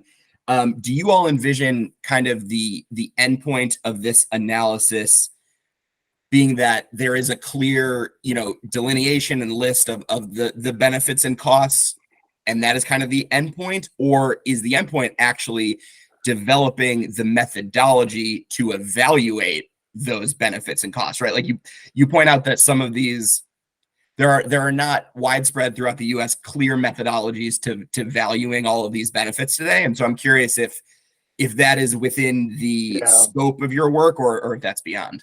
I will tell you, just my quick answer is I generally resist and think that madness lies down the path of tracking every electron, right? So knowing what benefit the electron from this solar panel produces, or this, one discharge from storage, that's going to be really, really hard. And we will, if we care about it, if we think there's enough gold there, we'll invest resources in improving the precision and the accessibility of the methodology used to quantify it. But kind of like them at the fingerprints, just because we all have unique ones doesn't mean that we can't be lumped together sometimes, right? And so I don't think getting the perfect methodology is even possible. I think what's going to happen is the commission is going to say, hey, we care a lot about this resilience thing. Give me your best shot, and let's work on this together. Let's figure out a way to really quantify and improve our precision of resilience, benefit, or cost calculations, because it's a priority to us. And they'll get signals from the ledge, right? Yeah. But so the endpoint here is not the perfect methodology. It's a good starting methodology and prioritization around which ones to improve. But the endpoint is these impacts should be addressed, as I said before, using the most precise, most quantifiable and monetizable method we can agree on right now. Yeah, and Carl, I would just add one thing. And again, this is I always think of everything we're doing here as kind of like painting, and the hard work is the prep work, and the painting is the actual implementation. Should be the easier part if you've done a good job on the prep work. And what Maryland is doing here in the conversation we're having today is not easy, because it is about these different silos and efforts, different folks within. I'm looking at the roster of today's work group, and different people that are over, for the most part, that are over in the UBCA work group. And every utility and even the commission has its different departments, and in as much as there's increased coordination on the methodologies, the consistency in methodologies is important. You don't want to have one process using one methodology and another process using a different methodology. And to that end, as I mentioned earlier on, Eli, I'm hoping with a recommendation to the commission that there be a phase 2 that does address methodologies. I think we're going to have to probably, if prioritize what specific areas do we really need to provide some guidance and get consistency on methodologies is going to be important. We can't do everything under the sun. But I think that is part of the plan, is to make that recommendation. Right. Thanks so much. I'll really appreciate all the feedback. I got Ted, then Jacob. Hey everybody, Ted Cohen. It's the first time in this call, and as Julie mentioned a little earlier, I'm a consultant working with the Maryland Energy Storage Program work group and designing the energy storage program. And I just wanted to make a comment on how, to Eli's question around how this all fits together in terms of what we're doing. The way it fits together in my mind at the moment is this idea that our mandate is to design a program or a series of programs in Maryland to hit the energy storage target with cost effect, like specifically with like statutory language saying cost effective energy storage. And for us, that means that one of the parts of the program is what was on one of those slides earlier around grid services programs, where we want to design or propose grid services programs that which energy storage assets can participate in to provide services to the Maryland grid. And the BCA analysis would be work with in conjunction with the distribution planning efforts to essentially price those programs. And that's the essential thing, is like what are all the benefits of those grids, of a particular grid service or particular asset that could go into the pricing of that grid service. So if we took an example of, say, just like a peak reduction program, because the idea was, what if an energy storage asset were to participate in a peak reduction program that was created, the pricing of that and the value of that to make that cost effective at the price that they're paying the energy storage asset to provide that service would be a combination of the methodology coming out of the BCA working group with the data coming from the distribution planning. And this would be an example of how all these things come together in the actual implementation of the energy storage program for Maryland. So I just wanted to give that example of how all these efforts kind of come together, and to make sure that all these efforts are aware of that particular end goal in terms of the reports and the methodologies that you guys are reporting on. Is that specific scenario or use case is one way to make it really concrete as to what kinds of things we want from these methodologies and from the distribution planning process. Thanks. Thanks, Ted. It's really helpful. All right. Jacob, you're up. Yeah, thanks. Thanks for the presentation. I just had one clarifying question, just wanting to make sure I'm fully understanding. So in terms of what's happening in phase 1 and what you're potentially recommending for phase 2. So phase 1, at least as I understood the presentation, I just want to make sure I'm understanding it right, wasn't including quantifying the benefits or impacts. It was more being able to identify where those benefits and impacts exist for the different types of DERs. And the recommended phase 2 would start to dive into what are the potential, quantifying of those impacts. Is that correct?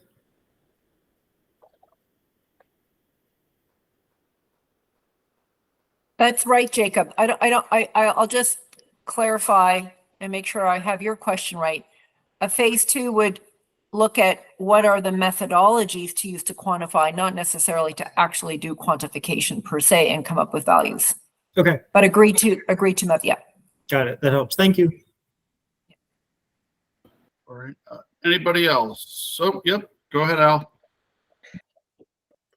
Yeah, sorry. One follow-up question that came out of something that Carl mentioned, and also I think one of Eli's points about the locational value issue. So, Carl, you mentioned the difference between like 100 megawatts of solar just put it on just generally across the system versus 100 megawatts of solar that is put onto places that are determined to be of locational value too in terms of grid services. And in the Berkeley presentation, there was an analysis that showed the impact of a general like light bulb replacement lighting efficiency program versus a targeted program that was focused on industrial lighting efficiency improvement, which had a much bigger impact, but it was more targeted. So my question is, with those examples in mind, how would you all help us think about the difference in terms of BCA for a targeted approach versus a broader approach?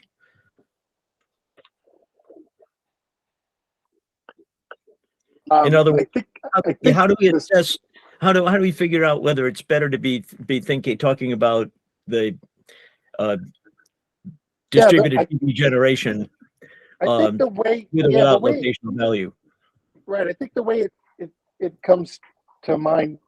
Well, actually, you just added another thing, but the first one I'll say is that, you know, using the jurisdictional BCA test will give you a cost effectiveness based on a set of assumptions, and then you can test for a targeted approach using a sensitivity analysis for any of the values. Like I was using in the example before, if the system average value is $5 a megawatt year, then tweak it, run it to $100 a megawatt year, and see if that changes.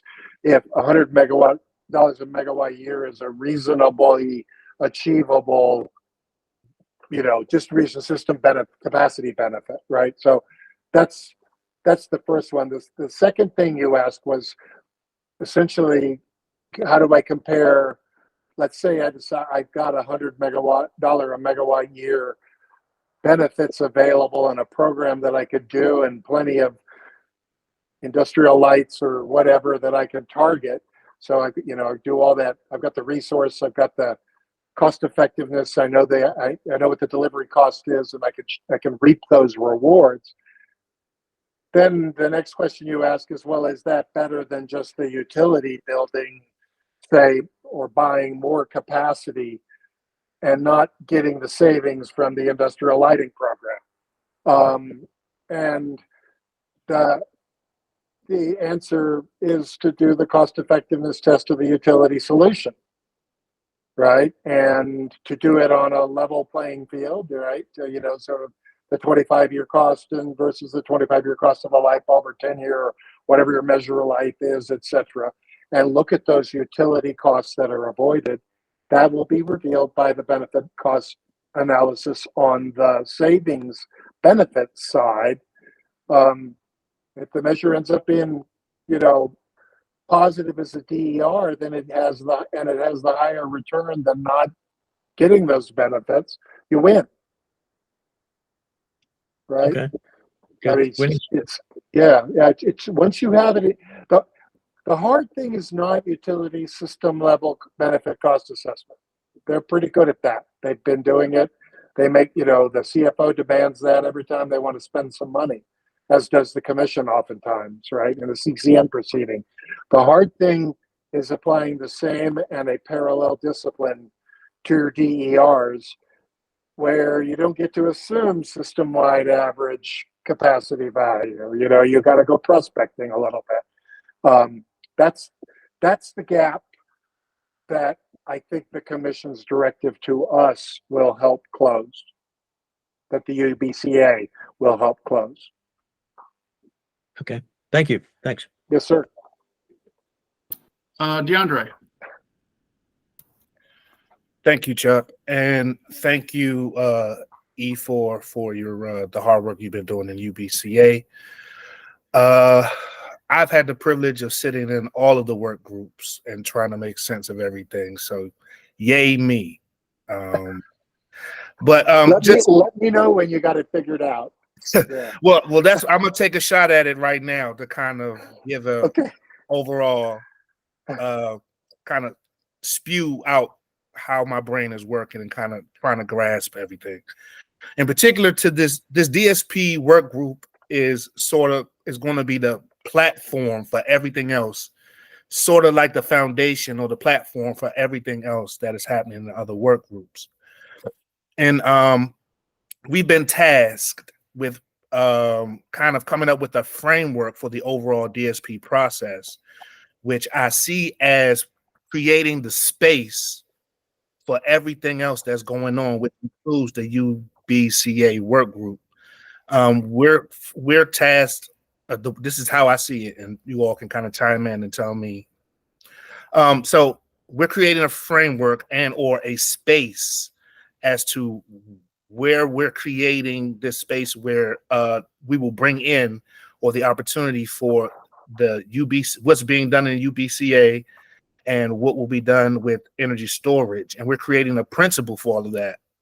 What you all will be producing is sort of a guide to the that is a layer between the principles and the framework we set here and what will probably be, what I'm thinking, maybe a phase 2 in this work group, or what the utilities will take away is the exact methodology or how they will go about quantifying all of these things when developing their DSP plans. Can you follow that? Did I was that clear? I'm trying to grasp everything. So there's so the Jade roadmap is the platform or the foundation as to whether we decide if that is going to work for a framework for the overall DSP process. You all are coming up with the UBCA for DERs, which will be the evaluation method that will be used to determine how they will impact the decisions and the plans that the utilities will create. They will then take that as a guide and as to what plans they develop in order to reach those goals. So it's kind of like a sandwich. So we're here, this phase 1, this phase that we're in now is the top layer, is the top layer or the bread that kind of sets the platform or the space for the meat, which is UBCA, the energy storage, the interconnection stuff, and then the bottom bread, the second piece of bread, is the actual, could be phase 2, or the utilities taking all that information to then create the plan.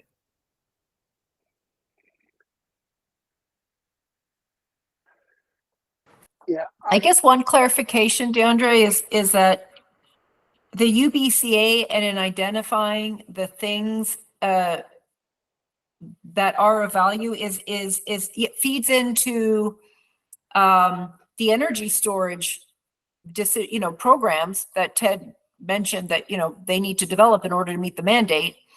But it's also identifying for the utilities in doing their distribution system plans and making decisions in investment there, or any grid mod related type planning.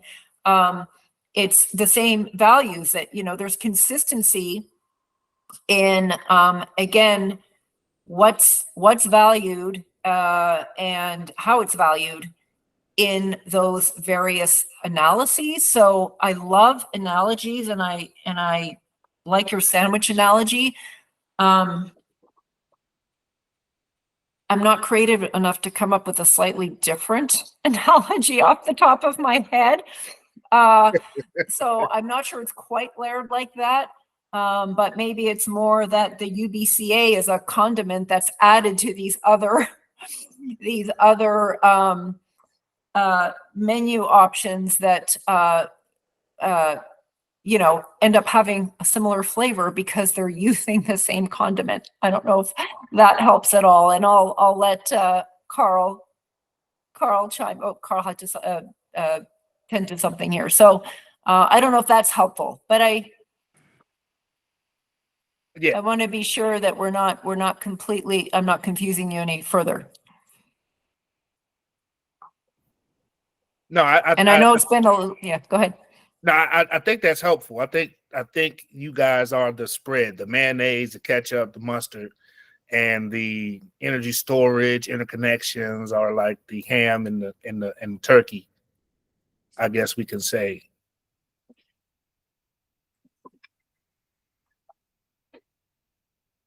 sorry for the food analogy. I guess I haven't had lunch yet, so that was the best. That was on my mind. But I'm just trying to put everything together.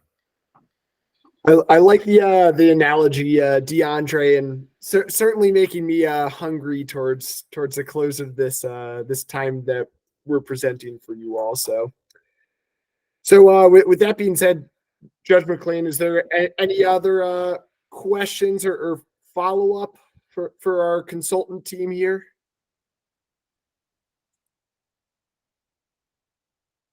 Sorry, going once, twice. Brett, Carl, Julie, thank you so much for being here. Really appreciate your time and your patience and asking all the questions or answering all the questions. And I'm sure we'll reach out in the event we have questions, which I'm sure will come. Oh, no, we're done now. No more. Sorry. You called it. All right. Thank Yeah, you. and- Hey, Thank thank you. you. Thanks for all the hard work I know your group is doing. I really appreciate it. Well, we're trying. So Yep, and thank you all once again. If you have any questions, feel free to reach out to myself or Julie or Carl on the consultant team. We'd be happy to get in touch. But yeah, thank you for the opportunity to present today. all right. Thanks again. Enjoy the rest of your Thursday. Bye, y'all. Bye-bye, Same. everyone. Thanks all. This was awesome. All right, and I will forward those slides as well as the slides I got from Fred Kelly around at the conclusion of today's meeting. So, any thoughts before we jump into blocks 7 and 8? We have to go back and revisit things. I'm sure we probably do, but Hey, Judge, nothing I can think of that requires specific revisiting. I just think this, Excellent. some of those materials reinforce that sure. there is a place for, benefit cost analysis within the distribution system planning process, Sure. and that there's still a lot of work to be done on their side. But nonetheless, I think we can, strive to achieve like getting that incorporated within the DSP process and the delineation Absolutely. of benefits and costs, and eventually a methodology to calculate them. But Sure. yeah, I think this is great though. Well, good. That makes me feel a little bit better. So hopefully, Carl had that comment that we might be going the same path as phase 1. I hope that's not the case. Certainly doesn't seem like that, but Jesus. Carl was in phase 1 and has not been involved in phase 2, so he hasn't seen the sausage making in this phase. I think we're tracking a lot better, Judge. Don't worry. Okay, well, good.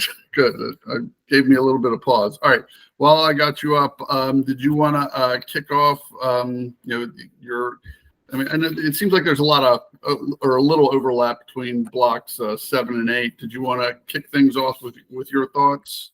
Yeah, I'm happy to. Thank you. I won't go super in the weeds and fine. reread all of our comments, but yeah, at a high level, I think we noted this at the end of the last call, and Judge, as you noted, these two J boxes we've just been broadly referring to as solution identification and evaluation. It's effectively the same thing.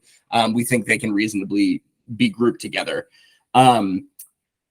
This is obviously a key component of distribution system planning. This is obviously, more towards the end of the process after grid needs have been assessed and determined. What are the actual solutions and what is the solution set that we're picking from?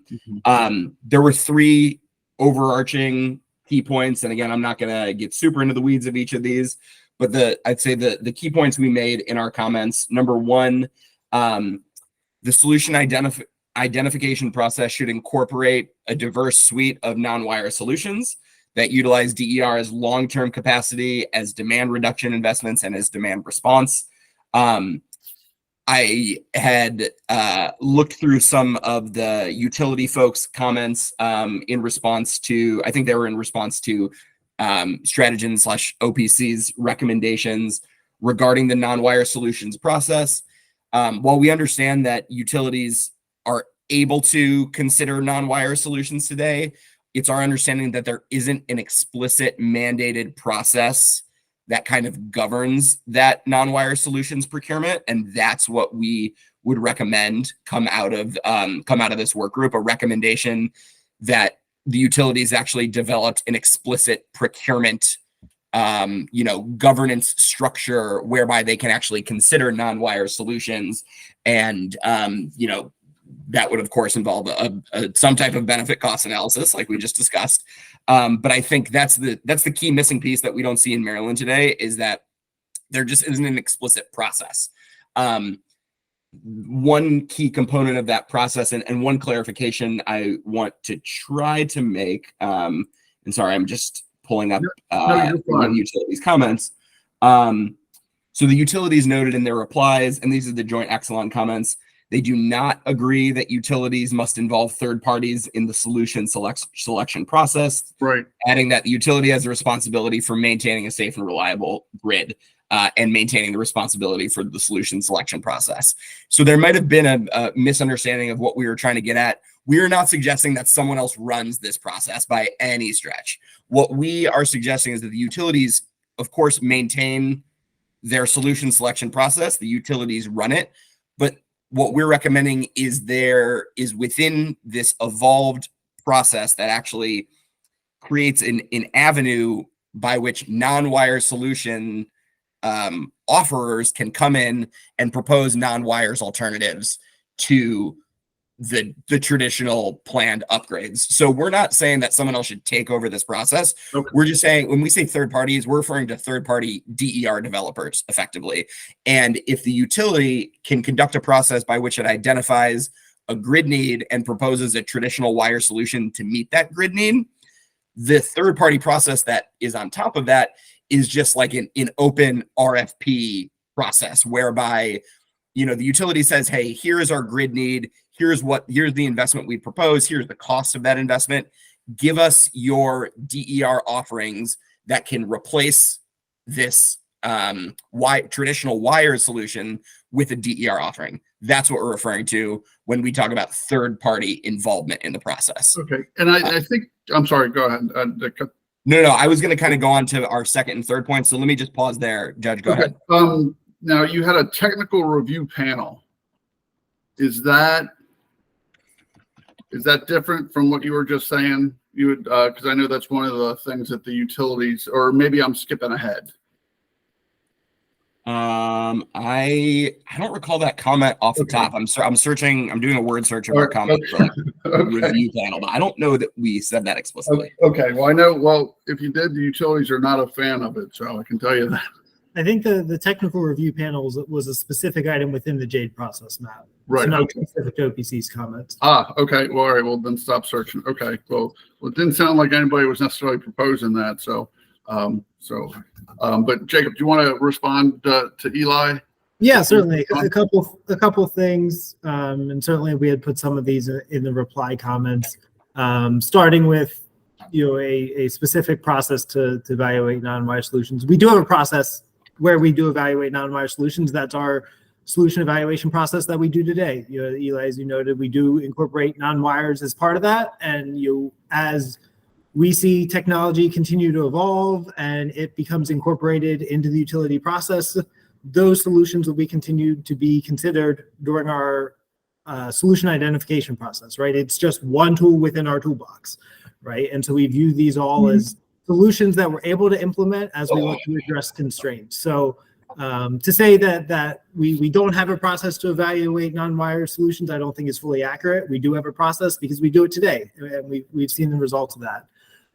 Specifically to Eli, the recommendation of a specific process for putting out constraints and looking for third-party developers to provide solutions. We've seen challenges to that, right? In the tech conference, the example from Xcel Energy in Colorado, where they put out an RFP similar to that and got no responses because, as Ethan has mentioned in previous working groups, what we've heard from developers is that they're more interested in being able to hear about specific projects that we're looking to implement versus bringing them a constraint and having to do some type of bidding process through that. And we've also seen challenges with a similar process within PEPCO DC. And so when we look at actually trying to work towards implementing non-wire solutions, I think the best approach is really identifying projects and identifying those as the solutions and bringing those forward and working with developers in that way.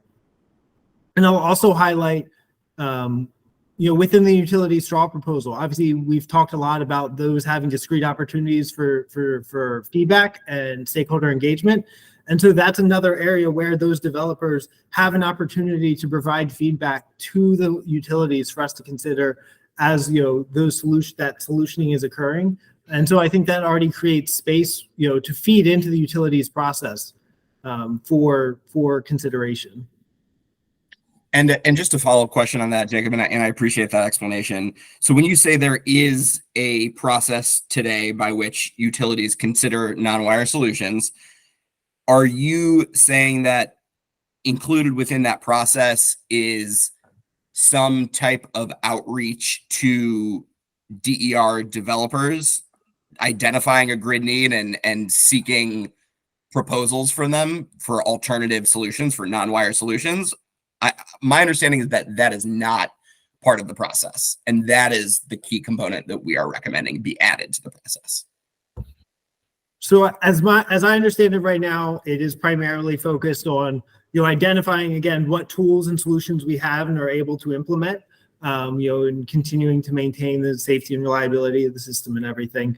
And that once those solutions are identified, then any outreach is occurring there to drive towards implementing that specific solution. And like I said, having those conversations around the ideas and ideating on solutions with developers, we've heard is not from developers is not where they're finding value. Okay. So when you're going to the developers for non-wire solutions, it's essentially where the utility has already decided, hey, this issue, constraint, whatever, would be right for a non-wire solution. We're going to go talk to the developers. Is that kind of what? I would even take that a step further, saying, if the solution is a battery, for example, it's always kind of the default example I feel like we always give. But if that isn't a solution that's identified, we're putting out an RFP for a battery specifically solution in that location. Right. Because one of the challenges, and I think Paul during the tech conference talked about this, is when it comes to these constraints, you're impacted both by time constraints as well as the actual size of the constraint. And so different DERs may be better suited for those different issues. Sure. And so by identifying what the technology is that may best fit that specific situation, we're able to work with the developers directly on the solution that best fits that situation. Sure. But and generally utilities aren't fans of saying, okay, this is the constraint, this is the wire solution, let's also look for an alternative non-wire solution. Okay. Correct. I think that's what Eli wants, but I get you. Colorado. Yeah, no, you both characterized that well. I think, that's the key difference, is that the process as it exists today, utilities say, hey, here's an area where we want to go out and solicit a non-wire solution. Developers give us bids. And what we're saying is all areas where planned upgrades are expected to be deployed, all areas should be considered with specific parameters, right? Like, to your point, Jacob, you absolutely need to consider the timing of that distribution upgrade, right? No one's going to be able to get a DER on the system in 6 months. Also, it doesn't, maybe 10 years out doesn't make sense either. So there are parameters around it. But I think the general gist of what we're getting at is that all planned investments should have an opportunity for DER alternatives to be considered instead of traditional wire solutions. And Tim may have been jumping in or coming on camera to add on to my point. So go ahead, Tim, and then we'll get to Al and Ted. So and I don't want to fully derail that point, but I think the other part that I think is kind of really central to our point in this first bullet is that we're also kind of defining NWA as being a little bit broader set than what we typically look at. Traditionally, this is what we've called long-term capacity solutions. It's, hey, we know that in 4 or 5 years, in the amount of time it takes for us to build, this substation, we have an imminent need for, for capacity at this substation or something like that. But also, we kind of see this as like a place where we bring DER grid services into the planning process, where you're looking potentially further ahead at growth trends and demand on substations and feeders, and looking at constraints that are going to develop over time and addressing those with DER grid services before they become these imminent needs that need to be addressed within 4 years. And then there's these tight timelines based on what, so there's like large capacity needs that are imminent with tight timelines, and no time for alternatives. Because part of the issue is that, if you spec a energy efficiency solution, there's always probability around that on whether or not you're going to hit the amount of reduction that you need. And if it's probable that you may not, then there's no time for a backup, right? So part of what we're recommending here is actually like a broader scope of what non-wire solutions are, and really looking at how DER grid services can be brought into the planning process to defer and avert future wired solutions. Thanks, Tim. Jacob, is he threading the needle?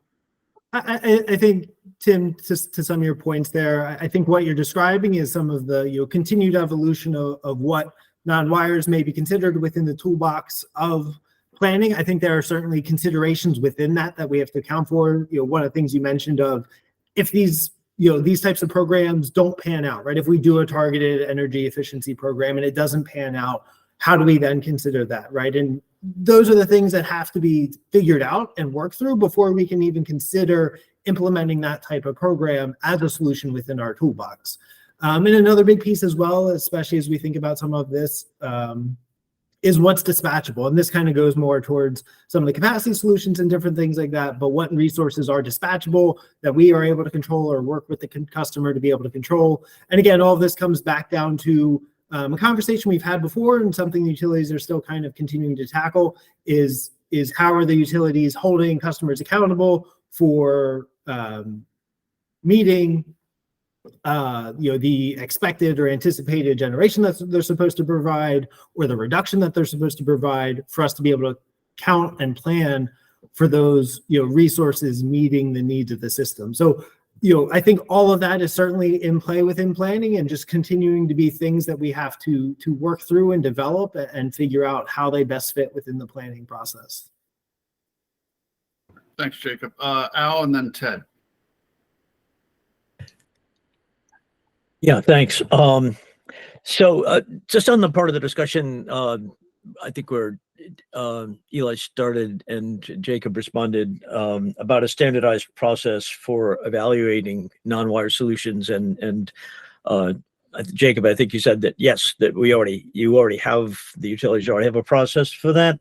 I just wanted to keep in mind the discussion we just had, and maybe DeAndre's mayonnaise example, that the unified benefit cost analysis approach is actually meant to become part of that standardized assessment process. I mean, we learned actually in phase 1 from the utilities, and I also learned from experience in the net metering working group, where no value was allocated to solar in those discussions, specifically where there were opportunities to do so. That the utilities do have a solution identification process, but it doesn't include any assignment or assessment of cost or benefit of DERs presently. And therefore, the use of the UBCA is actually the tool we just talked about coming forward needs to become part of that utility evaluation process. I think the other considerations that Jacob said about dispatchability and so on and so forth, yes, those are all real. Maybe they're in that table somewhere that Carl Rabigo laid out. But I just want to make the point that right now, that process that the utilities are using, because it actually includes a benefit cost analysis from the utilities perspective, which is, you know, what they make from capital investment, what, you know, the return on investment, so on and so forth. Those are all considerations, but the benefit and cost of DERs is not in that, so that assessment process presently. And I think what we just said from that last presentation is that it should be, and actually it should be required to be. And that way we can have the apples to apples comparison that that Carl was talking about. All right, thank you, Al. All right, Ted. Thanks. I just wanted to real quickly say to some of the points that we talked about before, and we're taking the two states that have probably the most advanced work on policy work done on non-wireless alternatives, which were New York and California, are the two that have done the actual most experience in actually trying to procure these things and to actually have them done. If you think about it in this conversation, the different stages of what's involved in actually doing a non-wireless solution, the first part is what we've talked about here, is identifying the locations where it's appropriate, right? And so what we found from experience is that if the commission doesn't provide pretty specific parameters and criteria about what part of the grid or potential upgrade of the grid qualifies for a non-wireless solution, the utilities in those cases would tend to probably limit that to a very small part of the grid and say like only these very, very specific spaces would actually qualify for even a non-wireless solution, right? So the policy work was to put into the planning process what that criteria is, by which a utility must go out and look for offers for a non-wireless solution for that. The second part of it, so the good example of that was in California, where they put that kind of criteria in terms of like time frame of the need and size of the need and these kind of things. And they put it out to the utilities, and the utilities came back with like 0 locations on their grid. It was like, okay, that didn't work. So the second part about that is then how do you figure out what kinds of solutions there are? And is it you do the work beforehand, or you look for people to, like developers, to offer solutions, right?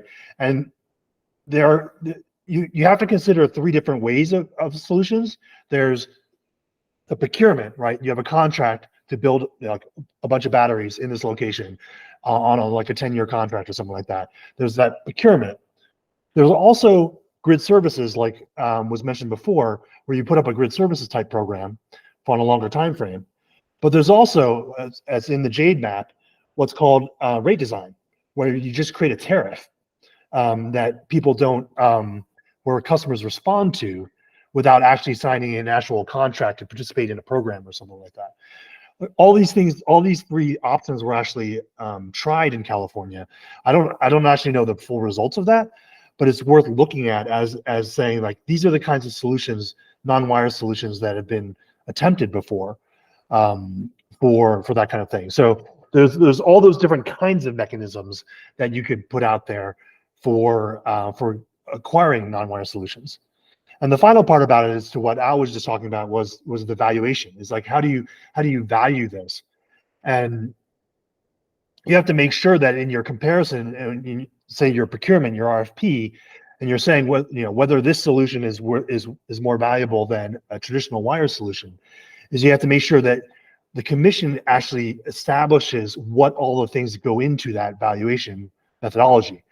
One of the things that that was discovered in the New York process was that this whole idea of optionality was something that wasn't being valued before in these ideas, whereas a traditional wire solution is a big chunk investment that you can't take back once you've done it.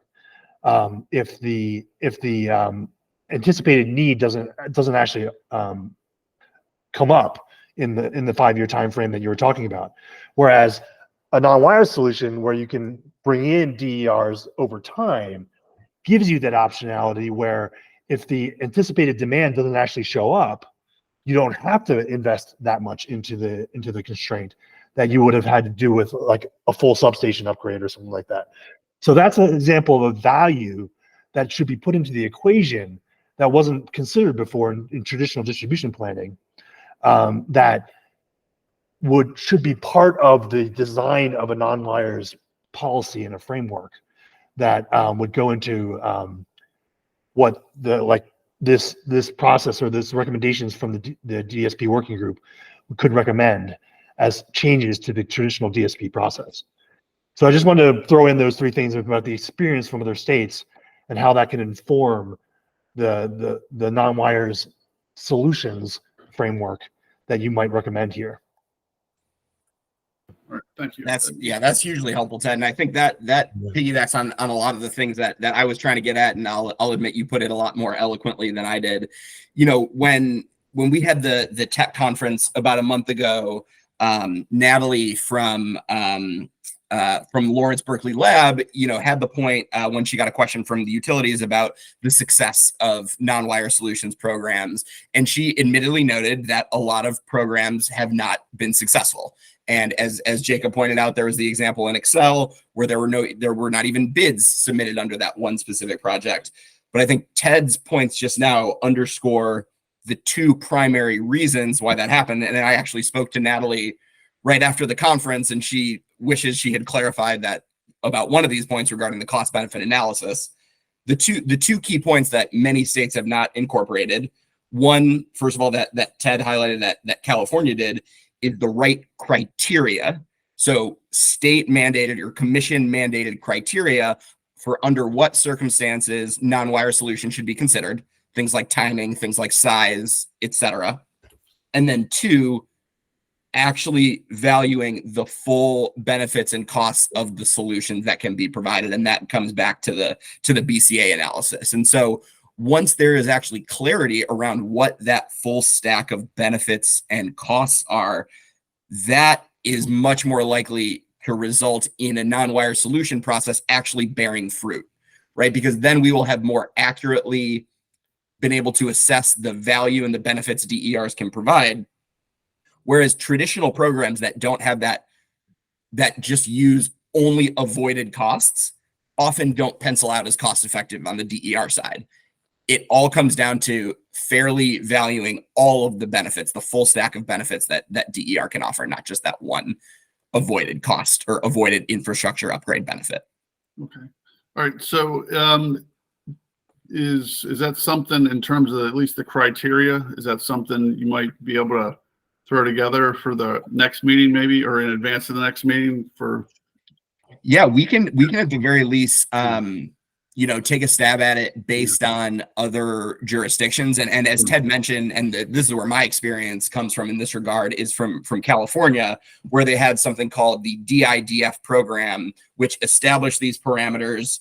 And I do think it lacked on the cost benefit piece. It did only include the avoided cost, but they did indeed include parameters about which types of projects should actually be considered for non-wire solutions.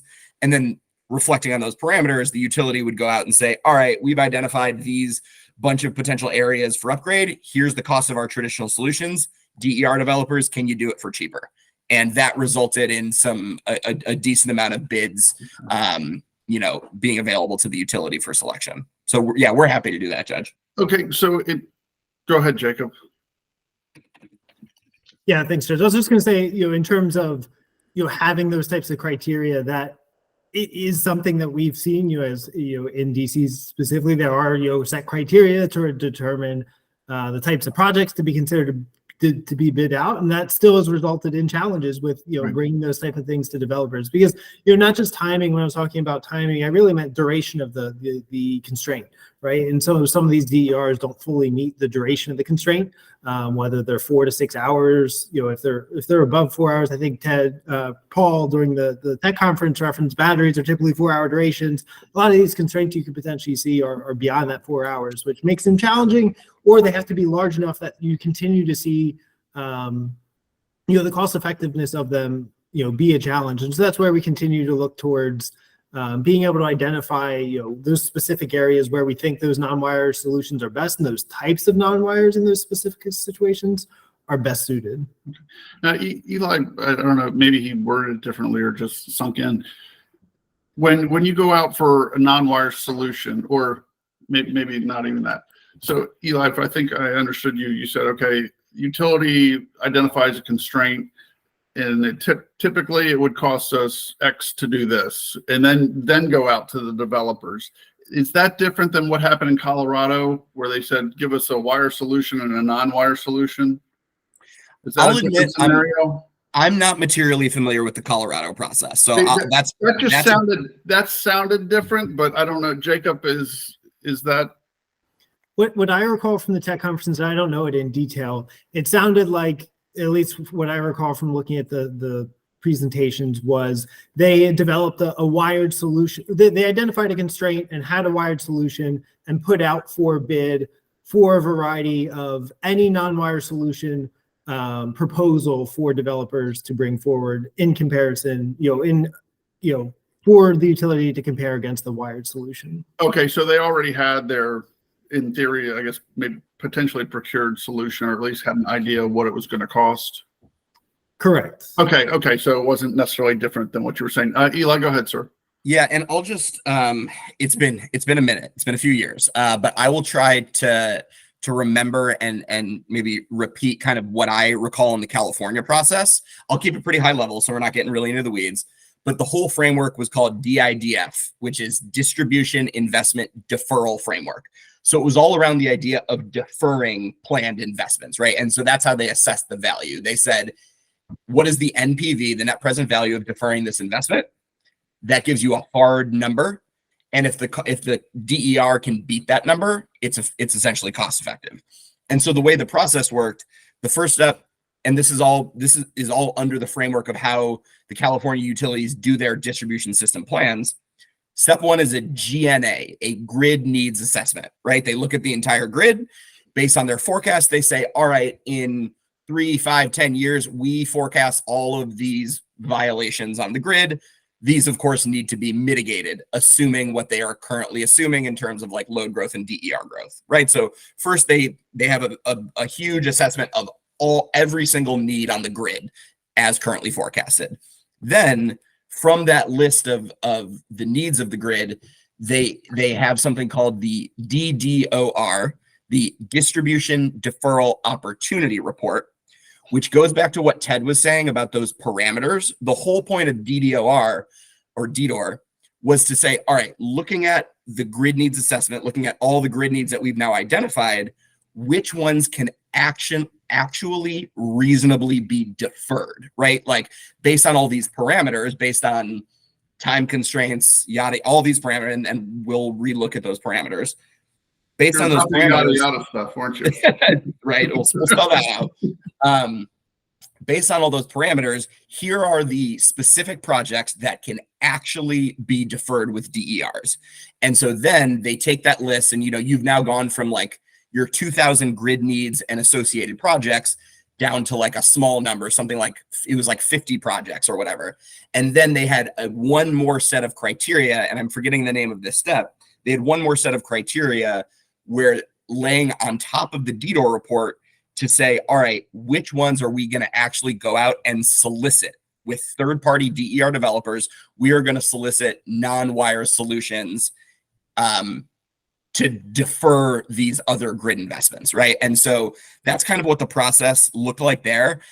I wouldn't be surprised if Excel in Colorado used a generally similar structure to its process. That is, from my understanding, that's, again, mostly limited to California. That is the pretty standard practice for just how in non-wire solution procurement process works, if that makes sense. But then the missing piece and the piece that I think we've been talking about a lot today is layering the BCA on top of that. Because one of the big flaws in California is that they valued one thing and one thing only, and it's the net present value of deferring this investment. And that's it. So that's one specific benefit that the DER can provide. But as highlighted in the presentation earlier, there are other benefits that DERs can provide that should be considered within the planning process. And so if you then layer those benefits on top of each other and say, all right, this benefit is, the solution is $10. Obviously, that's not what the solution costs. The solution is $10. This benefit is $5. And then there's a couple other $5 benefits. All of a sudden, your DER solution is more cost effective than it's assumed to be if you're only factoring in one benefit. Hopefully that was helpful and didn't take us on too much of a tangent, Judge. No, I think I got it. Or to some extent, I'll be rewatching this, I'm sure. All right. Sounds like that multi-layer sandwich I was talking about. So yeah, exactly. Yeah. Jacob, did you want to weigh in? I couldn't tell if you wanted, if you're putting your hand up or. Yeah, I'll just follow up.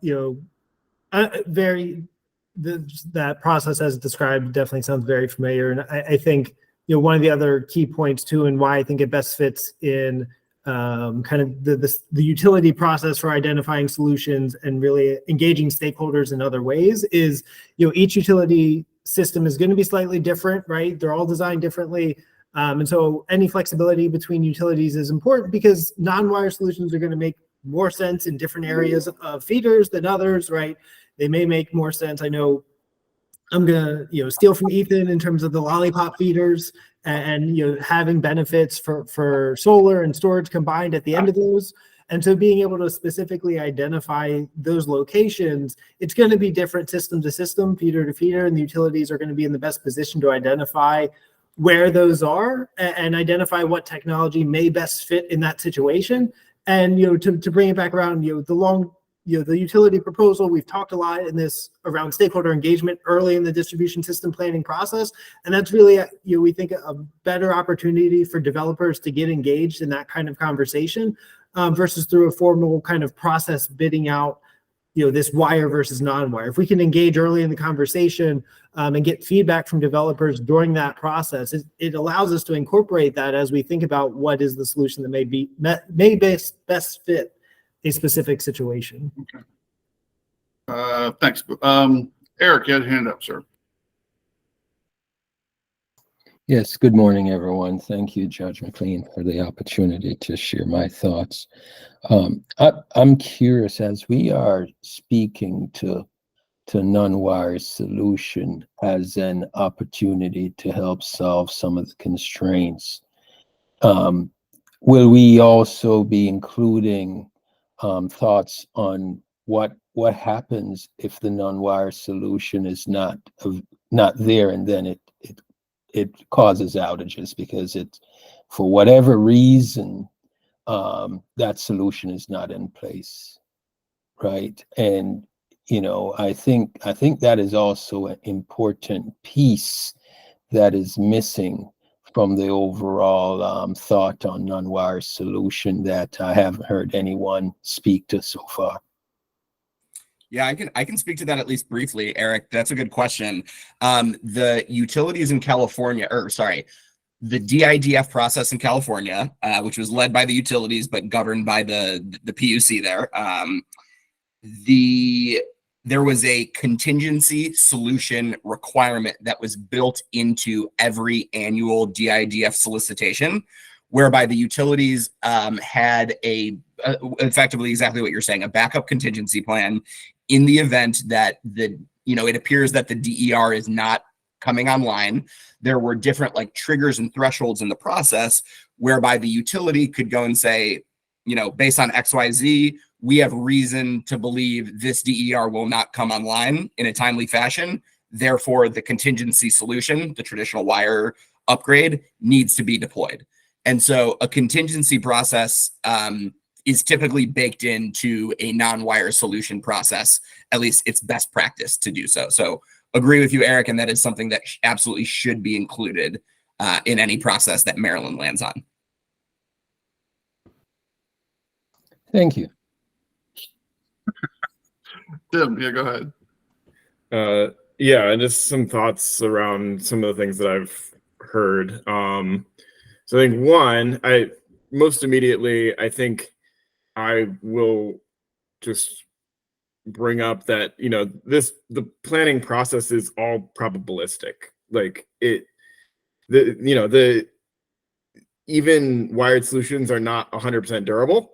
And the entire planning process is probabilistic around load and everything else. And so it is really about finding solutions that are probable to serve load, because none of them are absolute serving load. But yeah, to your point, Eli, yeah, there's lots of contingency options, and that should be included in the process. The other point that I will make is about just making sure that one of the things to keep in mind here is making sure that we're developing technology agnostic processes. We've talked a lot about, whether or not an energy storage solution is going to work, and, batteries are 4-hour, 6-hour resources, but also recognize that DERs are changing every day. And so, this draws back to the BCA and the idea of this value of DER, where we're looking at technology agnostic grid service value. And if DER, regardless of the technology, and potentially DERs that we're not thinking of today, have the capability of providing the service, we should be enabling them to provide that service. So it's important that we keep a lens towards technology agnosticism and specifically looking at the need and the grid service rather than specific, DER and whether or not this DER fits that hole. Okay, thanks. And Jacob, is that utilities typically, I don't want to say pigeonhole, that's probably not the way to phrase it, but like you say, okay, this is going to be a good spot for a battery, and then that's all you look at, or do you consider a wider range of DERs? Yeah, we're constantly looking at new technology, right? And obviously, as that technology evolves, that's stuff we're going to consider and incorporate into our processes and vet those technologies to see how they work. So very much agree. Not viewing DER technology as a static view of today, but awesome. As time goes, that'll certainly continue to change. Excellent. Okay, great. All right. Eli, back to you. I think that was the conclusion of your first point. Yeah, we fully waded into my second point. Okay, I think I mixed up my first and second point, so we can consider our second key point addressed. Okay. The third one also, I don't know that we need to spend a material amount of time on it. Our recommendation was just that in this overall framework where we are assessing non-wire solutions and traditional solutions, equity and economic factors and climate factors should all be, to the extent possible, should all be valued in this decision-making process. The decision-making is not exclusively reliability and safety are the only holy grails, right? Equity considerations, climate impact considerations are just, we are now in a reality in which those just have to be part of the goals. But in reading the Joint Exelon Utility reply comments, I think they largely agreed. They pointed to a couple of specific areas in which equity is incorporated. Of course, we'll let them add any color as folks see fit, but it sounds like in general, both OPC and the utilities seem to be in at least some level of agreement that it is important to consider equity impacts within the analysis of these types of solutions, as well as climate impacts, other, 21st century impacts, if you will. Okay. All right. Yeah, I'll say generally agree. I think as we outlined in our current evaluation process, social equity and climate change are considerations in that evaluation process. We have several customer programs, like Eli said, and we mentioned in our reply comments, where we are doing intentional carve-outs for targets and program design to support, LMI or disadvantaged communities and really driving home the importance of equity and climate change within that. So certainly agree that's an important part of the work. All right. So I won't say for the most part, there's agreement. There's some issues to be worked out in terms of how these things are bid out. All right, Jacob, did you want to add anything to the from the utilities comments, or we didn't get a ton of written comments on these two blocks? I don't think I have anything additional to add in terms of what we had put out there. Okay.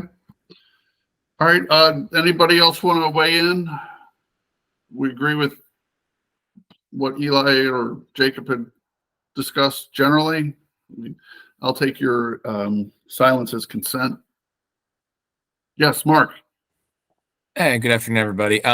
Just wanted to add just to the last comments there that I mean, some of those can apply to all things. I mean, for example, putting in a newer conductor that has less resistance will have less system losses, and that does also have a climate benefit too. So I mean, it's not just a DER. I mean, obviously we support consideration of all those options, but just making sure that even a wire, which is a useful item, can be improved upon, to get those benefits too, to make sure we consider all of those. Sure.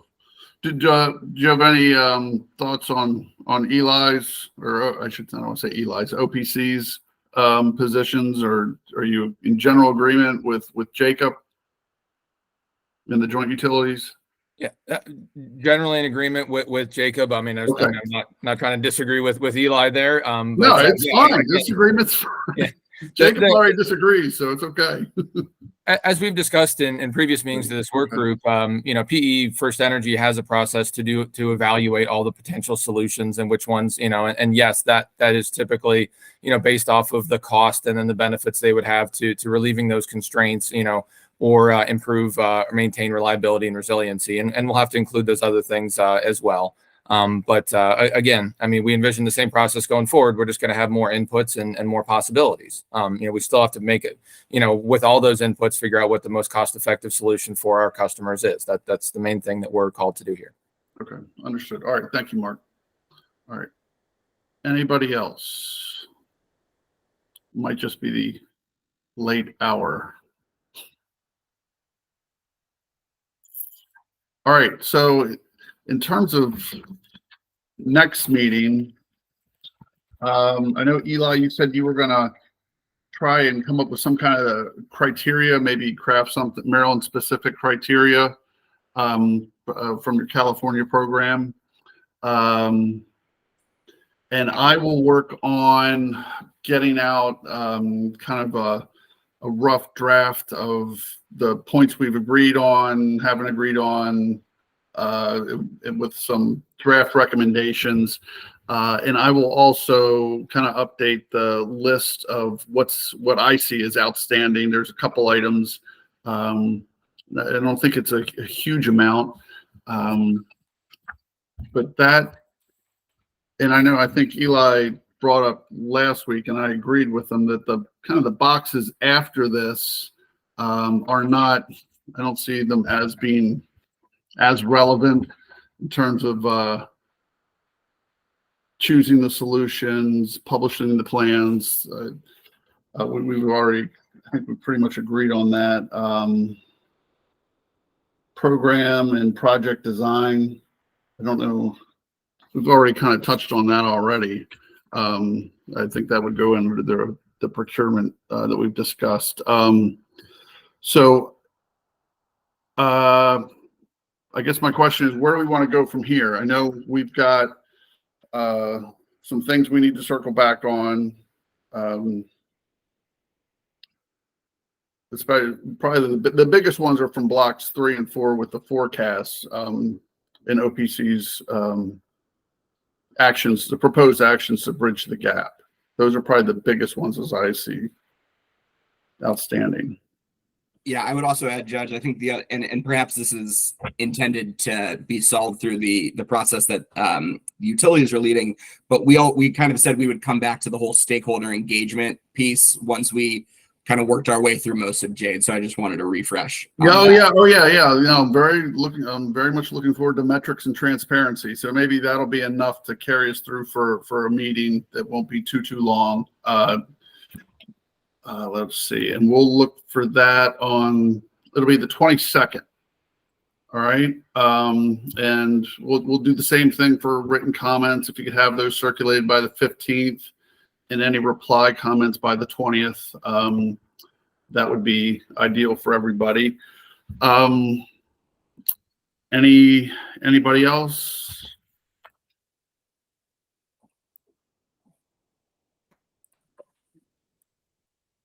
All right, now people are dropping off. All right, guys, thanks so much for your time. I appreciate it. Appreciate the conversation and the assistance and dumbing this down, especially for me. So each time we talk, I think I get a little bit more of it. Mr. Bartlett. Yeah, sorry, Judge. No, you're fine. I had to move for a minute, so I didn't. Just, I'm wondering. Jacob referred a couple of times to a modified straw man, and at some point before we get too close to the end, I think we probably need to look at that and decide what to do with it. We really thought the first one didn't have enough specificity to add a lot of value, but Jacob mentioned today that they're adding specificity to it. So I don't know what we're going to do with it, but we need to see it before it sort of pops up at the very end. And Jacob indicated at the beginning of the meeting that he hoped to have something on the straw man for our next meeting. Is that correct? Yeah, well, so, with the transparency and stakeholder engagement, a lot of that straw proposals around where is that stakeholder engagement. So was going to use that as kind of a starting off point for the discussions for the stakeholder engagement subgroup in terms of what point of the stakeholder engagement, what type of stakeholder engagement does that look like? How is that actually happening? So I was looking to kind of flesh that, have that more detailed to be able to bring to that stakeholder group and use that as a launching off point there. Right, and you said you had a meeting scheduled, Jacob? Yeah, for the next Wednesday, I believe. Right, okay. So I can certainly for the next meeting have an update around kind of, what all happened during that meeting and where we're at with it. No, okay. Okay, it's just that I thought that the straw man as originally proposed was supposed to be a broader framework for the DSP process, not just focused on stakeholder engagement. But again, and then we had this discussion about, isn't the framework Jade and so on and so forth. So if it's just about stakeholder engagement, that's great. If it's more than that, we need to see it in that context, I guess. Sure. Yeah, absolutely. Yeah, and I think that's. So which is it? I think it's both. It is ultimately a broader framework of how we look to implement it, but obviously a key piece of that framework is when are those points of stakeholder engagement, certainly. So I think that's something that we can focus on within the subgroup and then bring to the larger group as well. Yeah, but and you're also trying to revamp, fill in the blanks and put a little meat on the bones. So maybe we'll see an updated straw man. Maybe it'll be a tin man by the time we see it, and maybe it'll just be so great we'll forget about Jade. By the end, it'll be the lion. I'm just concerned that we've had all these very detailed technical discussions about things like the criteria for deciding what constraints might be subject to non-wire solutions and UBCAs and so on. We've had all these fairly detailed discussions along the way, and I can't see scrapping those for something that's a much higher level of generality. So, but again, we just need to see it. Yeah, and I don't think that's what anyone's envisioning, just scrapping it for something kind of broad brush. If we did that, I don't know if I'd be happy or not, but it's a lot of time spent talking about stuff we wouldn't need. So, but no, I think, I feel you, Al. I think Jacob's got. I think we're on the same page. But yeah, we'll see the straw man before April, I would imagine. So, all right, absolutely. Okay. Thanks. Thank you, sir. All right. We'll see everyone in a couple of weeks. Enjoy your time away. Thanks, Jed. Thanks, everyone. Thank you. Thank you.